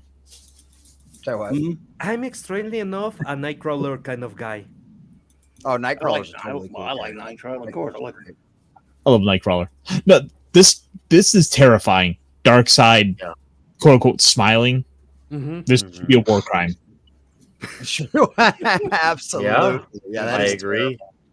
That is a very scary page. Once again, Simonson knows how to make Darkseid look freaking terrifyingly scary. Like it's kind of freaky at times. I'm like, his face screams like horror. And it's not even a horror book, and because that makes it that much more scary. Like, damn, dude, Darkseid is for freaking real. And I love the contrast here because you see where they have their similarities, where they have their traits that obviously Robin, Cyclops have their leadership parts. Obviously, you have Beast Boy and Kitty Pryde who are attracted to each other. They both have their unique abilities. I love how Raven senses Wolverine's craziness, and because her and Wolverine and Starfire both have their manic-like behavior, and she senses that. I love seeing all the contrasts here too. And they, of course, you got the little things like the big hair versus big hair to big hair. Big hair. Like I love, yeah. There's so many great little contrasts Well, too, and of course you have Raven who contrasts with Xavier because one's an empath and the other's a telepath. So I thought that was really cool to see the layout, and you realize how much in common and different these characters are all individually at the same time. Why Well, is I love the little I love the little spot down on Wolverine's like, heh, a spooker. I wonder what's up with that. You know, like he's getting like a Yeah. kick out of it that he scares her. Like he's like, hey, good. Yeah, I It's, sorry. two things? Why is I Kitty think, Pryde I hiding? go ahead, Pablo. Did you notice that? Kitty Pryde is just like, sorry, I will hide behind Colossus and stay the fuck away from everybody. I do like the sort of mashing up with a Raven and Wolverine facing off with one another, because they're both these like kind of emotionally like closed off characters from, as opposed to like the rest of their perspective teams. So I think in a way, while their powers are so contrasting, in a way they're very much opposites. They're opposites, but they're so alike. I think it's a really interesting kind of pairing up of those two. Dude, a Phantom Agreed. Outsider is on point, and there's something really important about one of the previous comments that he made, that Deathstroke actually has a sword made of a Prometheum. A Prometheum is supposed to stop regeneration. He can kill Wolverine with that. Oh, I did Mhm. not know that. Mm. Oh yeah. That's a really How good about point. that? Deathstroke can take out Wolverine with the sword. Mm. The more you know. For freaking real. I love seeing Beast Boy here be all absolutely gigantic and huge just so they can get all the heroes onto the chair so they can teleport. I was like, nah, Beast Boy looks awesome drawn by science, and then Starfire has a great moment of how she has to learn. And yes, I can confirm this is how she adapts to language. Well, on Earth, because Robin. I mean, I was it's kind of smart. I mean, Did you notice Nightcrawler in the corner there? Yeah. Yeah. You want to He's learn like, Dutch? "Oh, good Can I idea. get a little of that? Do you want to learn German? Because Oh, I love that. I absolutely love that. And I love Kitty Pride down here too.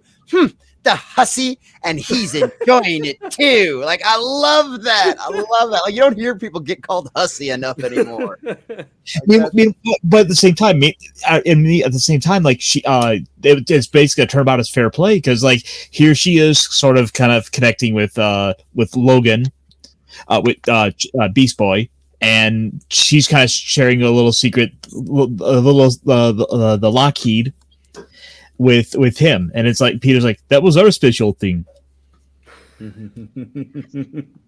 Yeah. Oh, I love it. And dude, once again, Simonson, dude, flying over New York City, having all those heroes flying on Beast Boy, aka Changeling. What a freaking page, man! You can And see them all there.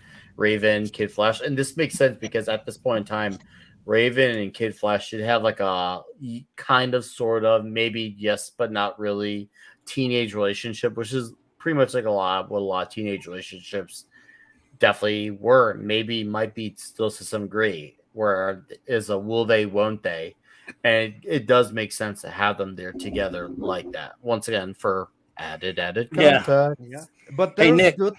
Okay. Bobby. There's good. Go ahead, Chloe. No, I'm just gonna point out something. You've been reading Teen Titans. So did you notice the little look? And we're not going political, but it was kind of funny with Wally West is the one. He's the conservative member of the Teen Titans. Yes, You probably know. yes. You know, they Nice. threw in this little bit where he asks. He says, so he was basically referring to Colossus. He's Russian. Yeah. I love Oh, it. yeah. And Yeah. then Storm says My yes. ass Storm off. says yes, and I'm African. Is there a problem with that? I'm like, okay, that was there. I mean, that's weak woke, but still, for the time, I'm like, what are you saying here? Because he was Right. written by a bunch of New York lefties who he had to make them a token.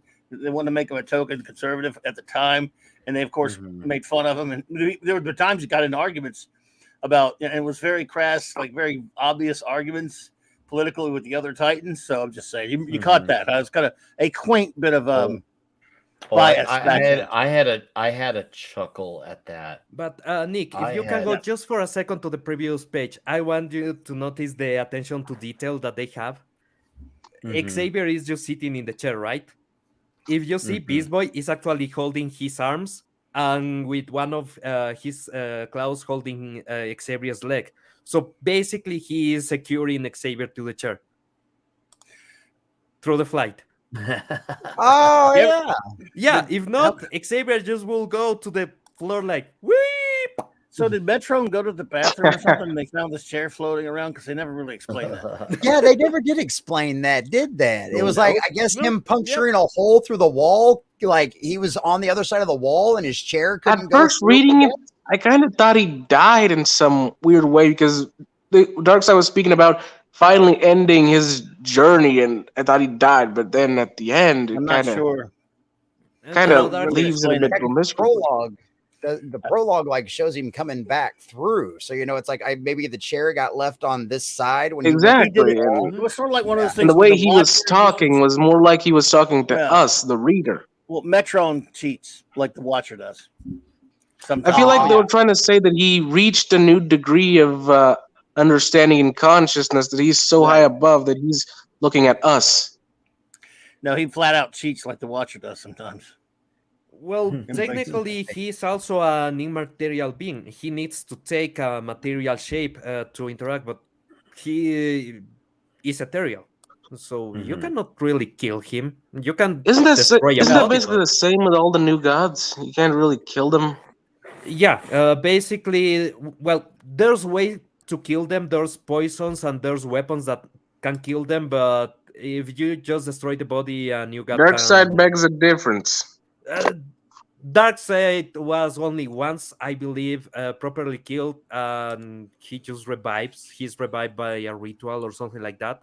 But normally, you can destroy the body, and the body just disappears. The spirit is eternal and can reconstruct. So But there's a poison that can kill new guts, as long as I remember. And there's several weapons, but yeah, are created by new guts to kill another new guts. So Clubby, how do you feel about the Phoenix Force? I think they have a good team this year. I think I don't think they're going to go all the way to the playoffs or anything. But I think they just don't have a deep enough bench, really. That I'm sorry, Fiona. Let me flip with you. I think the Phoenix Force is perfectly fine. I love the Dark Phoenix saga, but I was railing on the other day about how much I hate the Speed Force crap idea. Oh, I know. Yeah, they're very different, but I am perfectly fine with the Phoenix Force unless it like boils my planet or something. Then I won't like it too much. Then So I you're might saying- be put out by it. So you're saying you're a big fan of like them like doing something incredibly dumb, like I don't know, splitting the Phoenix up into like 5 hosts, and like they all go slowly mad with power, and then Colossus may or may not decide to give whales crab legs because it seems like a good idea. yeah, What you that said, happened. yes. What you said, yes. I'm not a big fan of that. It turns out, And then someone may or may not have killed Xavier for the 20th time. I think my favorite thing about the Phoenix Force is when she looks really hot as Dark Phoenix. Oh yeah. That I'm for. There's a couple of things that I like about the Speed Force. What I don't like is they have been adding and adding and adding, and now there's I hate everything even a about it. slow force and a strength force. No, just leave it as a big concept, as something that happens when Barry Allen goes extra fast and nothing else. And I will be okay with that. The extra stuff that they have been adding at least the last 10 years is a lot of bullshit. They have, Yeah. Well, Phantom Outside is talking about Mexican Iron Man. He just hates the Flash because he thinks he hates the Flash, all of them, because he doesn't think running is a good superpower. I mean, come on, man. And yet he loves Speedy Gonzalez, so we are over time, but That's Go ask him how he feels about Speedy Gonzalez. Oh yeah, he loves him. Uh-huh. And I said the Flash could run rings around him, but we all know that. That's the joke about the Speed Force. It's just vibration. It's the vibration that Barry Allen generates when he's running at a certain velocity near light speed. So basically, it's just energy transferred to the atmosphere through his vibration.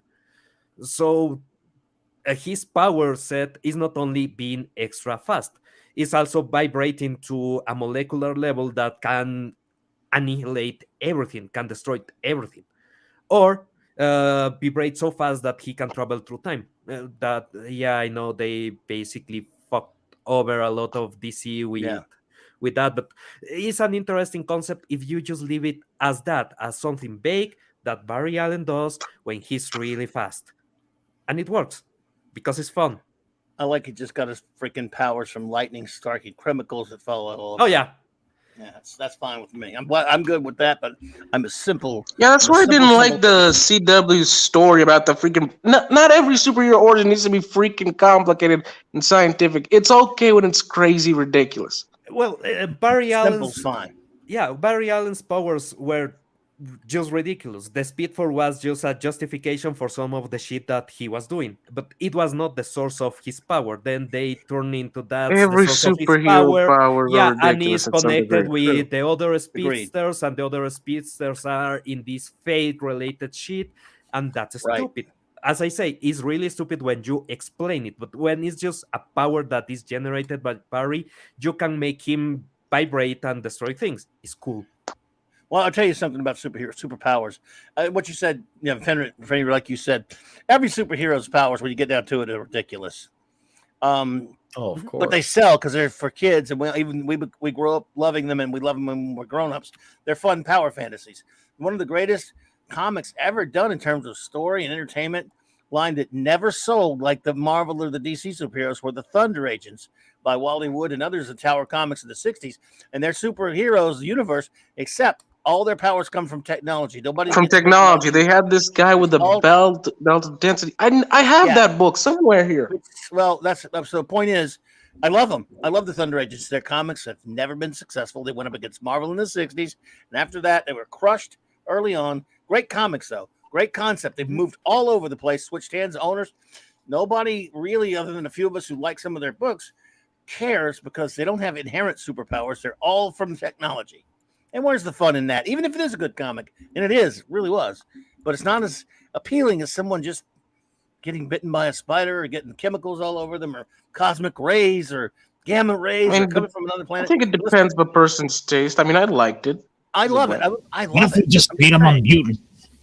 But yeah, But there's there's something what to be said for the silliness, is what I'm saying. there was something about the vagueness of some of the concepts.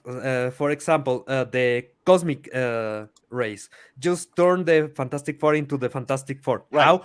Who gives a crap? One is made of a stone. You don't Right. need to know That's more. what I'm saying. It was something really cool that they just dropped the concept and nothing else. They don't need anything else, and it was enjoyable. Yeah, let's get back on track Dearest, there, folks. Dearest has a great question before. Sorry, Nick. No, it's okay. I was letting you guys have. If Beast Boy pooped, would it be giant dinosaur poop or normal size? And would he hit a newly washed car? Yeah, when he was Huh. a giant dinosaur Wow. descended. That's Yeah, that's the a great important questions. a great superhero question. That is That's great. all Okay, shit, does all his shit, all stomach shit considered. All shit considered, it makes sense. Yeah, does his stomach content mutates as him? Because if the matter that he has ingested is staying at the same volume, well, the shit is normal volume. But if it expands when he expands, well, then you have a huge shit. It depends.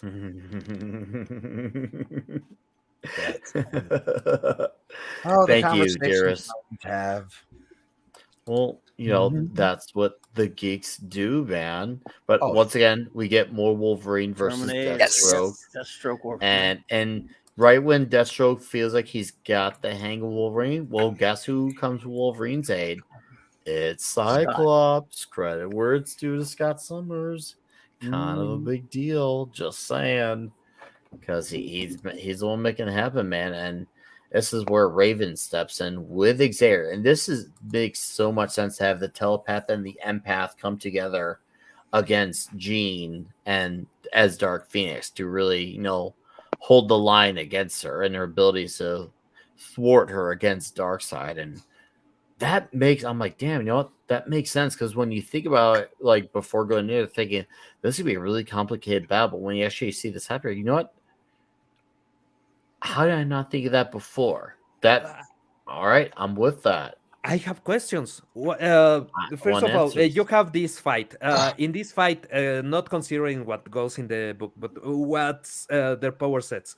If Raven lets all the darkness from Trigon take over her, is she on the same level as the Dark Phoenix?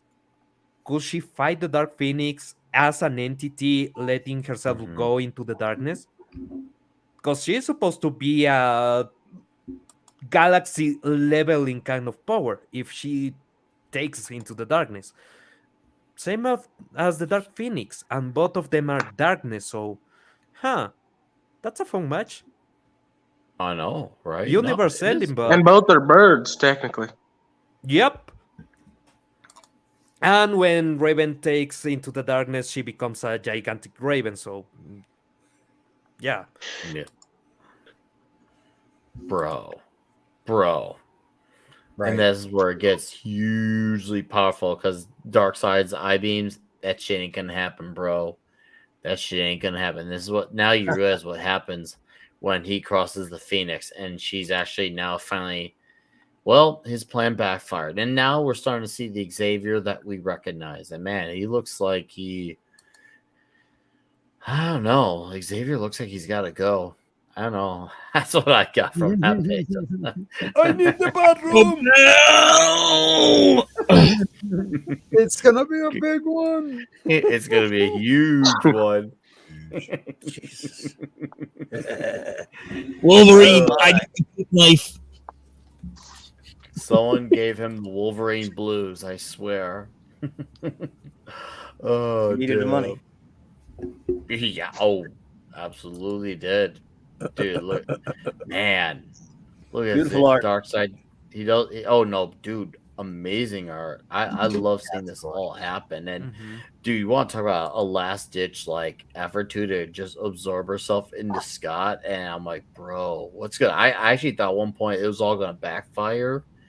And like I thought she was gonna like try to kill the heroes using Scott's body. It ended up luckily not being the case, but I was seriously worried that that was gonna be like the thing that was gonna happen. I was like, damn, dude, shit's gonna be rough. But nope, it ends up going over better.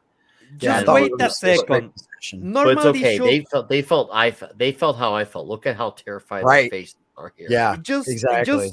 think about this. In a normal relationship, shouldn't be Scott the one getting inside of Jean? Oh, Oh, come on. You're better than that, dude.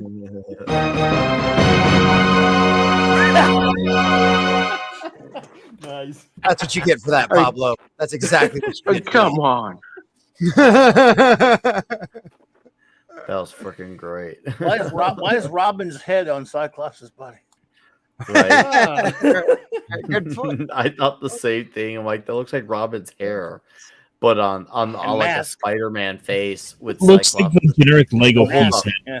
hair. Oh, Weird. right here, the mask. Yeah. Well, I Cyclops think it's- wanted to look like Grayson. He's like, well, he wears short pants. He's got nice hair. I guess I could Well, try to plus look like Grayson him actually too, has but- luck with the ladies. Oh, ain't that the Wow. truth? That's so And then good. some. Dude, how For great For is Christ's this? sake, Cyclops really can pick him, can he? Take it away, Caster.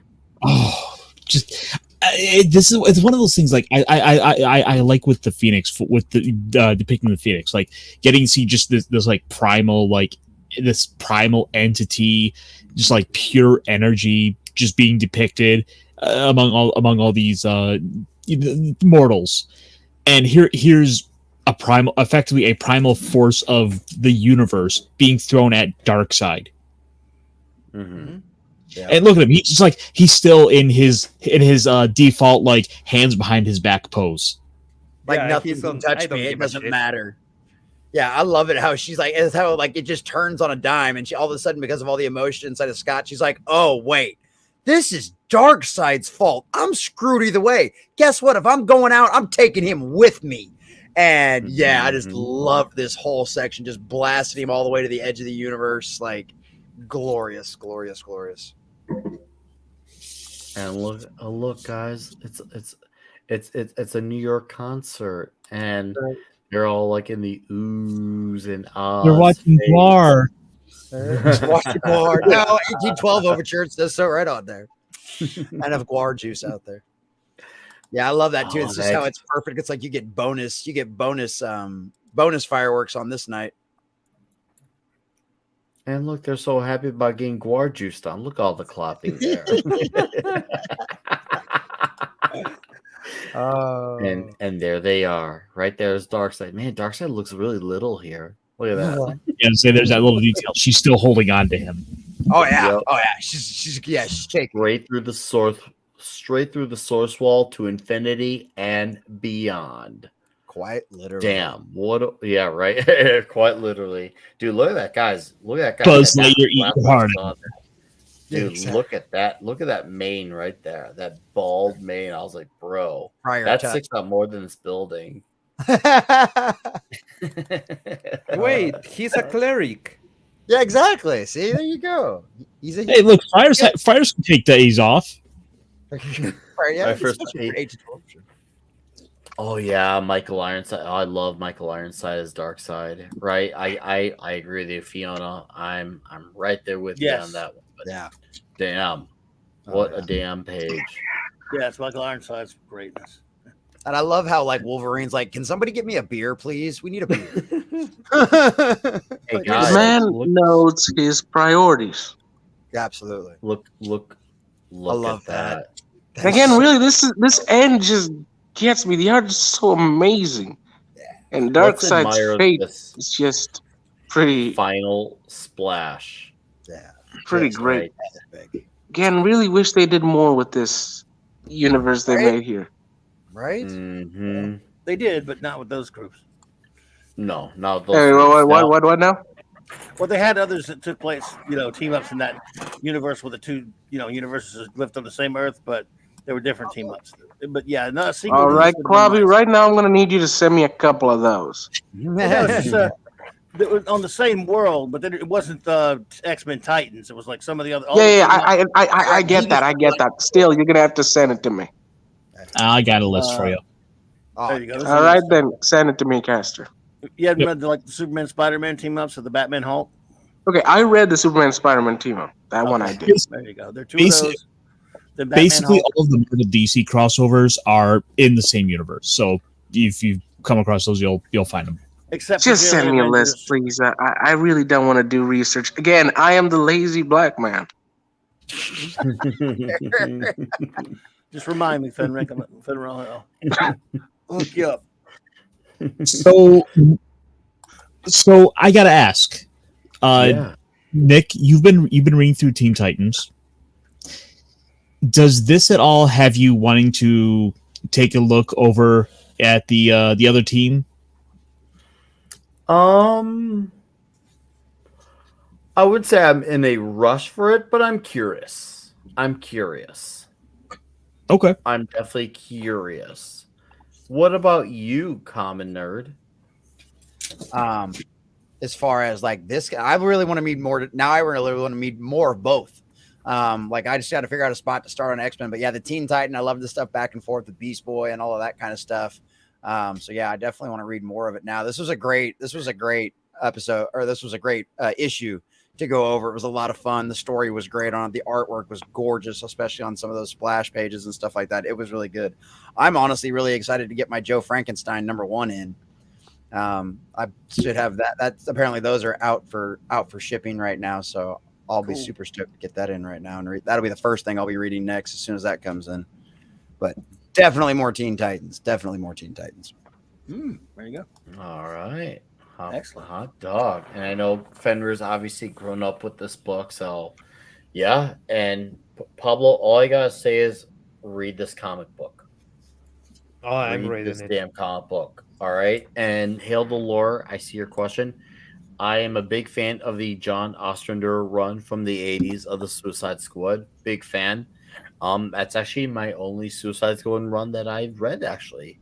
I would definitely recommend it. So, Bushpan down, you should join Gilded, and we can guide you there. And yes, this is me doing a pitch, my sales pitch on why Gilded is great. It's fantastic. It's like Discord, Wolfman but Perez. better.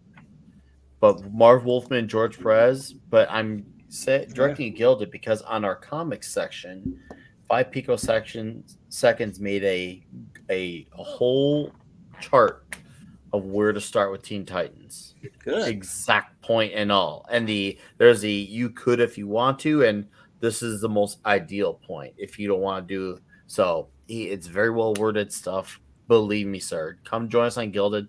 We have a great comics tab where we talk comics all the time. Caster contributes a lot on there as well. It's great. Conquest is on there. We have a lot of Vince Womack. We have a lot of great faces within this whole realm that are on there. Please join us on Gilded. It is worth it, and we will guide you. Believe that. But with that, guys, we didn't see the heroes dwell too much. We just see what Scott wishes could have happened differently. And that's pretty much it. There's not the heroes go on the sunset, just pretty much Scott wishes things could have been different, which I get from his perspective. It shows you he still hasn't let go of Jean, and that was a genuine love. And that was at a time where her death mattered, per se. And yes, Right. TZ Vince When is she was still dead. the Gilded Master. Yeah, right. She was actually still dead, and they kept that way for a long time, and they should have never let that go. But that's Longer a than whole most other- characters. Not too long. A whole other topic for another the day. funny thing is, real quick, Xavier dies like way more than Jean. Yeah. Like he fakes his death. All that. Yeah, it's like he's the one who's like canonically like he straight he lies to the X-Men and fakes his own death on them. Oh, up to the 2000s, he has had several bodies. He has had a body that can walk. Then he gets paralyzed again. Then he gets shot. He Dude, Xavier has the best look with his bodies every single time, every single goddamn time. That's because he doesn't work if he's not outside of a wheelchair. If he's not in a wheelchair, like we have to be able to call him Wheels. I mean, That's if Xavier could walk, I mean, that would pretty much kill about 99% of his stuff. No, he was able to walk, and he was also able to walk when he was onslaught. So he has several times been able not only to walk but to destroy complete worlds. And he gets back into the chair. The guy cannot get out of the chair. Yeah, It's like because the chair is his symbol. He is iconic for it. I mean, Pretty All much. right. Charles Xavier without the chair would be it would be like David Bowie without the style. You mean David Bowie when his career started? Yeah, kind of. Yeah, it still works. I'm more pop, but okay. Yeah, yeah. Okay. Well, gents, that's going to be a night for this episode of the shop. Obviously, this is 98 episodes. Episode 99 is next week, of course. Then followed by the massively huge 100. We're gonna have Jason Sandberg on to promote his Legion of Memers license to meme next week, and I'm gonna try to get on another guest as well, and of course the big 100. We're gonna have a flurry of them as well, and we're basically just gonna party all night. It's gonna be great. It's gonna be It's gonna be huge. gigantic. I dare say it'll be huge. Huge. But with that said, gentlemen, I gotta go to bed, but we're gonna plug our channels, and then we're gonna do that. Kick it off, Fenrir. Well then, gentlemen, y'all know who I am. I am Fenrir the Ice Wolf. I am officially probably the laziest guy here, but somehow I've started to actually do some work. Go check my channel. I've actually started releasing stuff. Yes, I've been doing crap. So don't judge me, you bastards. Go check me out. Subscribe to my channel because I know as hell none of you have been doing that. And I know you. I can see you right now. You, the guy that hasn't subscribed. Go there to my channel and subscribe, God damn it. Now, if you excuse me, I'm gonna go home, eat some chips, and listen to some Helix music. Alright? So piss off if you're not subscribed to my channel. But if you are, remember that I love you and care deeply for you, and you have a very great space in my heart. If you're not subscribed, piss off. All right then, let's do it. All right. Rather harsh. All right. Fenrir, thank you for dropping in. Harshness and all. You have a Harsh. magical Very evening. harsh. Damn right, I'm harsh. You're a harsh man, Fenrir. Damn right. First of all, Fenrir, look for Ziggy Stardust. I really mean it. Look for Ziggy Stardust. Don't fall into the delusion that is the same as David Bowie.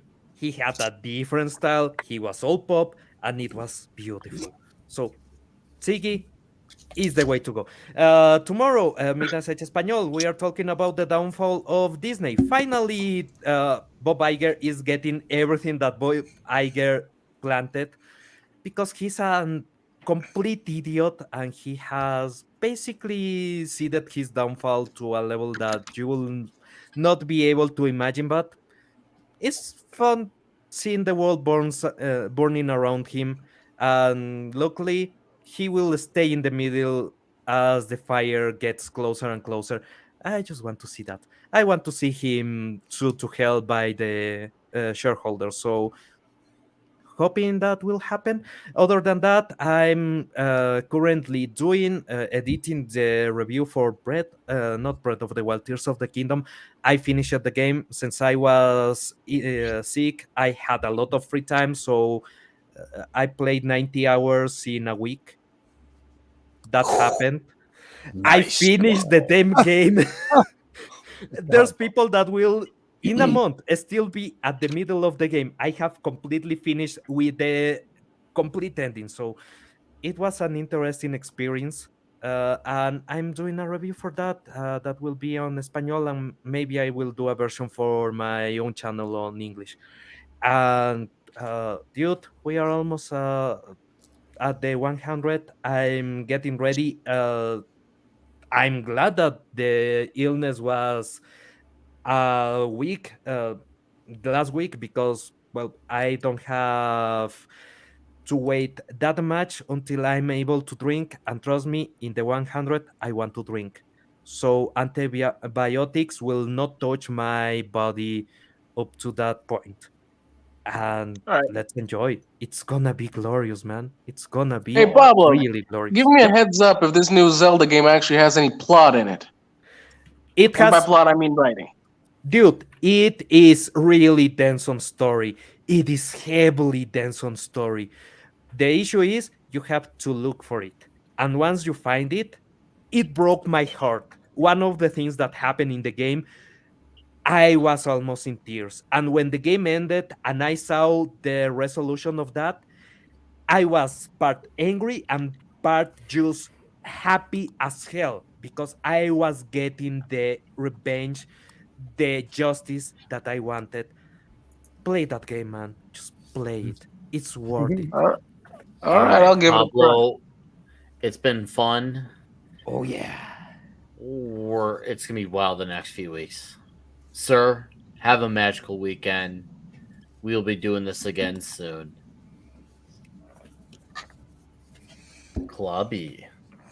All right, buddy. Well, thanks for having me. First, I must say, R.I.P. the great Jim Brown, the greatest football player ever lived.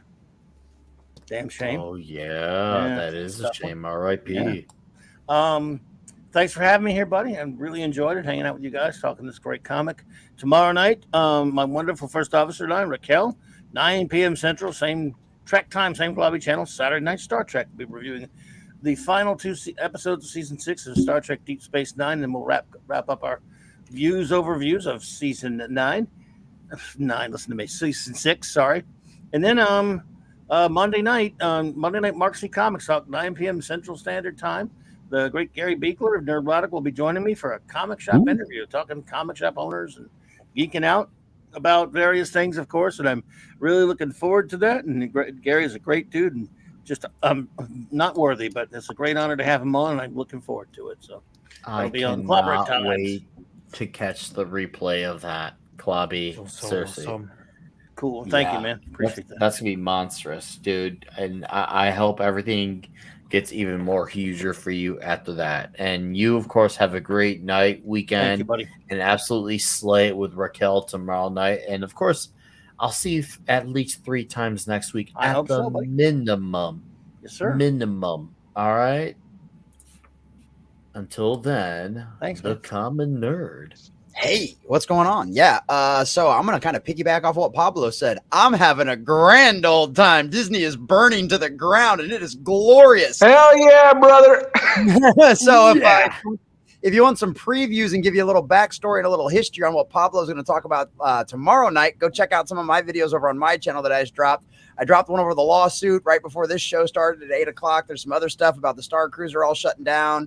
Like, it's all egg on Kathleen Kennedy's face. It's all egg on Bob Iger's face. It's hilarious. Like, there's all kinds of crazy stuff going on. So definitely go check those out. I do a Wednesday night show, Winding Down Wednesdays, next Wednesday at 6 p.m. Central Standard Time. We normally run for like 2 or 3 hours. We have a bunch of different guests. Jason Sandberg's a regular over there now as well. So we've got a pretty cool little crowd over there. We have a really good time. And if you missed my Wednesday stream, was my birthday bash stream. He still hasn't invited me. Racist bastard. Well, that's exactly why. I can only have so many. There's a quota set up. I'm only allowed to have a certain percentage of them. Otherwise, I can't have it too many. The whole screen will just crash. It's kind of how it goes, Fenrir. Yeah. So I announced that my wife and I are expecting another child. This will be our 5th one, and I launched my online CBD store as well. So come check out my channel. Mazel tov, brother. There. Yeah, thank you. Mazel tov indeed. Yep, channel's Yeah. growing. I think we're inching our way closer and closer to 2,700 subscribers. We should probably be there by the end of the weekend. So thank you guys all for coming and checking out my channel. It's a great time, and thank you guys for being here on Comic Shop Talk tonight. This was an absolute great issue for us to go through. I'm really glad you guys out there in the chat enjoyed it. This was an absolute blast, and I thank you guys for being here, and thanks for having me on, Nick. This is always fun. Congrats, buddy. Absolutely. Good night. Good night, Fiona. Good night, chat. No, Common, good. Thank you, sir. Congratulations on your successes, productive and non. You have a magical week, evening. Merry Birthmas too, and I will see you soon as well, Ironcaster. Well, hello, my friends. This is Ironcaster speaking, and you can find me over tomorrow on T-Shirt Historians for the Week in Geek, where we will talk about. Let's see, what has Wizards of the Coast done this week? They get up to about as much nonsense as Disney does, and yeah. I'll also be on tomorrow with Snowdub for the Cotton Council, or rather, some of my little adorable friends here will be chatting for a while. I like it. Which honestly, guys, if you haven't been by to check out the Cotton Council or any of the other fine folks that are on there, it is one of the funniest streams I've taken part in. Which isn't to say that this isn't a fun stream, but there's a lot of comedy that goes with with the cast of characters there. Tuesday I'll be on with Pops and Stone Loki for Talk Hard, where we are going into the classic Matthew Broderick film War Games. And yeah, I'll be popping up all over the place otherwise. So yep, check me out on social media. I'm on Twitter at the Ironcaster. So I'll be posting links to streams I'm on. So give me a follow there. And as always, Nick, this has been a lot of fun. Thanks for going through this classic book with me, and putting up with my suggestions, dude. And we are far from done with your suggestions. You are very instrumental to the greatness of the show, and it carries on in greatness because of gentlemen like you. And to that, you have a magical evening, Vince. Weekend. Vince, what? I do like to play games. In fact, I'm going to be playing through. Nice. By the way, the War Games, the Matthew Broderick movie, had a sequel in the form of a PlayStation video game. No, yeah. I like it. No, Caster, I can't wait till we hit 100, dude. You are awesome. I'm glad you pitched this. We're here. Do you be doing more ideas from you as always soon? Thank you, sir.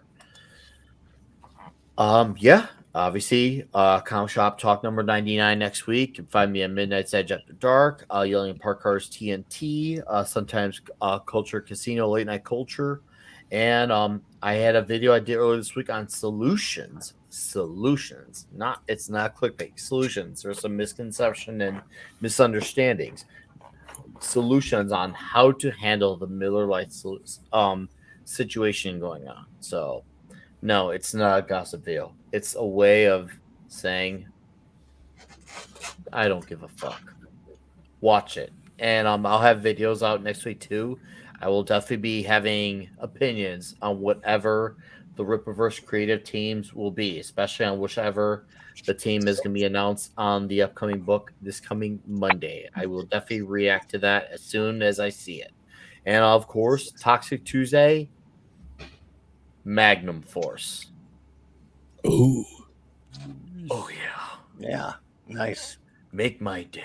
I'm sorry. I know it's not. Did you say Magnum Force? Magnum Force, second Birdie Harry movie. Yeah. It's going to be great. All right, chat. This is the part where. Oh, hold up. TZ. Right here. Thank you, TZ. You have been a generous son of a bitch all week. For $5, says, here's to all of us lazy people who don't make any videos. Thank you, TZ. I appreciate that. And I appreciate you. Oh, I will be having a one-on-one with Hojo as well next week as well. So look out for that. Him and I are have a 1-hour chat, and it's going to be great. And yes, join us on Gilded as well, where guys like Vince and TZ and Caster and many other great dudes hold the fort down and have great discussions on there. Christian Delorme too. Until then, guys, this is the end. Good night. I got to go to bed. You're a towel.